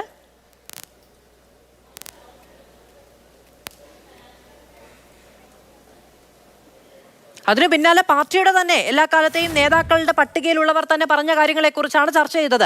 അത് മാധ്യമങ്ങൾ ഉണ്ടാക്കിയ, നേരത്തെ പറഞ്ഞതുപോലെ മാധ്യമങ്ങളുടെ കുപ്രചാരണമല്ല, അത് പാർട്ടിക്കുള്ളിൽ നിന്ന് തന്നെ പുറത്തേക്ക് വന്ന പല കാര്യങ്ങളാണ്. അല്ല, നിങ്ങൾ മാധ്യമങ്ങളല്ല പറയുന്നത്. മാധ്യമങ്ങൾക്ക് റിപ്പോർട്ട് ചെയ്യണം, നിങ്ങൾക്ക് അനലൈസ് ചെയ്യാം, ഒരു കുഴപ്പമില്ല. കേരളത്തിലെ ജനങ്ങൾ അതിന് യുക്തമായ രീതിയിലുള്ള മറുപടി തരും. അത് എല്ലാ കാലത്തും നൽകിയിട്ടുണ്ട്. അത് നിങ്ങളുടെ കടമയാണ്. പക്ഷെ നിങ്ങൾ മനസ്സിലാക്കേണ്ട ഒരു വസ്തുത, VS-നെ വായിക്കുമ്പോൾ നിങ്ങൾ ഇങ്ങനെ വായിക്കരുത്. പോളിറ്റ് ബ്യൂറോ അദ്ദേഹത്തിനെ തരം താഴ്ത്തിയെങ്കിൽ ആ തരം താഴ്ത്തിൽ അതേസമയം പിണറായി വിജയൻ ഉണ്ടായിരുന്നു. EMS നമ്പൂതിരിപ്പാടിനെ ശിക്ഷിച്ചിട്ടുള്ള പാർട്ടിയാണത്. അതിന്റെ അച്ചടക്കങ്ങൾ അതേസമയം ഇറങ്ങിയവരൊക്കെ തിരിച്ചു കയറി. കേട്ടില്ല. അതേസമയം ഇറങ്ങിയവരൊക്കെ തിരിച്ചു കയറി എന്ന് പറയുകയായിരുന്നു ശ്രീ റെജി ലൂക്കോസ്. കമ്മ്യൂണിസ്റ്റ് പാർട്ടിക്ക് വേണ്ടി മാർക്സിസ്റ്റിനെ കുറിച്ച് വ്യക്തമായ രീതിയിൽ അറിയാവുന്ന മാധു എന്തിനാണ് ഇങ്ങനെയൊക്കെ പറയുന്നത്? ഈ പാർട്ടിയിൽ നിന്ന് പുറത്തു പോയവര് അവർക്ക് പല നിരാശയുണ്ട്. അവർ പലതും പറയും. അവരുടെ 3-4 പേരുടെ സ്വത്താണ്, അവരാണ് ക്രിയേറ്റ് ചെയ്ത് നിർമ്മിച്ചു ഈ പറഞ്ഞ. കുറെ നേരമായി ഈ പാർട്ടിയിൽ നിന്ന് പുറത്തുപോയ ആളുകളെ കുറിച്ച് പറയുന്നുണ്ട്. ഈ പുറത്തുപോയ ആളുകൾ ആരൊക്കെയാണ്? അല്ലെ, എത്രയോ ആളുകളെ പുറത്തു പോയിട്ടുണ്ട്. ഈ പുറത്തുപോയ ആളുകൾ പറഞ്ഞ കാര്യങ്ങളൊന്നും നമ്മൾ ഇവിടെ ചർച്ചയ്ക്ക് എടുത്തിട്ടില്ലല്ലോ. പുറത്തു പോകാത്ത ആളുകളെ കുറിച്ചല്ലേ ചർച്ച ചെയ്യുന്നത്? പുറത്തുപോയ ആളുകളെ കുറിച്ച് ചർച്ച ചെയ്തിട്ടുണ്ടോ? അവര് പറഞ്ഞ എന്തെങ്കിലും കാര്യം പറഞ്ഞോ ഇവിടെ? അല്ല, പുറത്തു പോകാതെ അകത്തുണ്ടെന്ന് അഭിനയിച്ചുകൊണ്ട് പറയുന്നവരും വിമർശിക്കപ്പെടും. അത് കമ്മ്യൂണിസ്റ്റ് പാർട്ടി ഏത് ജനാധിപത്യ രാഷ്ട്രീയ പ്രസ്ഥാനങ്ങളുടെ ഉള്ളിൽ നടക്കുന്ന കാര്യങ്ങളത്. CPM എന്ന് പറയുന്ന ഒരു ഏകാധിപത്യ പാർട്ടിയാണോ? ജനാധിപത്യപരമായിട്ടുള്ള അവരുണ്ട്. അതിപ്പോ അങ്ങനെയാണെങ്കിൽ അത് പാർട്ടിയുടെ കെട്ടുറപ്പിന്റെ പ്രശ്നമാണ്. പാർട്ടിക്കുള്ളിലിരിക്കുന്ന, പാർട്ടിയുടെ നേതൃനിരയിലുള്ള, പാർട്ടിയുടെ അഭിമാനമായ നേതാക്കൾ അണികളെ നയിക്കുമെന്ന് വിചാരിക്കുന്ന നേതാക്കൾക്ക് ഇപ്പോഴും അവിടെ പാർട്ടിക്കുള്ളിൽ ഉണ്ട് എന്ന് അറിയിക്കാൻ ഇത്തരം വിവാദങ്ങളുടെ ആവശ്യമുണ്ട് എന്നാണ് പാർട്ടി വിചാരിക്കുന്നതെങ്കിൽ അത് പാർട്ടിയുടെ കെട്ടുറപ്പിന്റെ പ്രശ്നമാണെന്ന് പറയാൻ നമുക്ക് വേറെ നിവൃത്തിയില്ല. പാർട്ടിയുടെ കെട്ടുറപ്പാണോ ഇല്ലയോ എന്ന് തീരുമാനിക്കുക 2026 തെരഞ്ഞെടുപ്പ് വരട്ടെ. അതിന്റെ വലിയ ബുദ്ധിമുട്ടാണ് ഇപ്പൊ ചില ആളുകളുടെ വായിൽ നിന്ന്. ഞങ്ങളാണ് VS-ന്റെ ആള്, മറ്റുള്ളവരെല്ലാം കാഴ്ചക്കാരെന്ന് പറഞ്ഞുകൊണ്ട് വരുന്നത്. തിരഞ്ഞെടുപ്പിലൂടെ മാത്രമല്ല, ഞാൻ അതായത് പാർട്ടിയുടെ പാർലമെന്ററി രാഷ്ട്രീയവുമായി ബന്ധപ്പെട്ട ഒരു പരാമർശവും ഇവിടെ നടത്തിയില്ല. പാർട്ടിയിൽ നിന്ന് ഉള്ള നേതാക്കൾക്ക് അവർ ഇപ്പോഴും അവിടെ ഉണ്ട് എന്ന് ബോധ്യപ്പെടുത്താനുള്ള ചില വിവാദങ്ങൾ എന്ന് അങ്ങ് പറഞ്ഞതിനോട് പ്രതികരിക്കുക മാത്രമാണ് ഉണ്ടായത്. ശ്രീ A. സുരേഷ്, ഇപ്പോഴാണ് എങ്കിലും സാധ്യമാണ് അല്ലെ? ഈ വിവാദങ്ങളൊക്കെ ഇതുമായി ബന്ധപ്പെട്ടുണ്ടാകുന്ന സമയത്താണെങ്കിലും ഇപ്പോഴും പാർട്ടിക്ക് സാധ്യമാണ്. VS അച്യുതാനന്ദൻ എന്ന് പറയുന്നത് പാർട്ടിക്ക് ഒരിക്കലും തള്ളിപ്പറയാനോ അങ്ങനെ പോലും പറയാൻ പാടില്ല അല്ലെ? എല്ലാ കാലത്തെയും അഭിമാനമുള്ള ഒരു നേതാവാണ്. അപ്പോൾ അതുകൊണ്ട് അദ്ദേഹത്തിനെതിരെ എപ്പോഴെങ്കിലും രാഷ്ട്രീയമായി പാർട്ടിക്കുള്ളിലെ ഇപ്പോഴത്തെ നേതാക്കളുടെ ഭാഗത്തു നിന്നുണ്ടായ എന്ത് വിമർശനമാണെങ്കിലും അതിനെ പാർട്ടി റദ്ദു ചെയ്യുന്നു എന്ന് പറഞ്ഞു ഒഴിവാക്കാൻ കഴിയുന്ന കാര്യമാണ് ഇപ്പോഴും. പക്ഷെ അതും സാധിക്കാതെ വരുന്നത് എന്തുകൊണ്ടാണ്?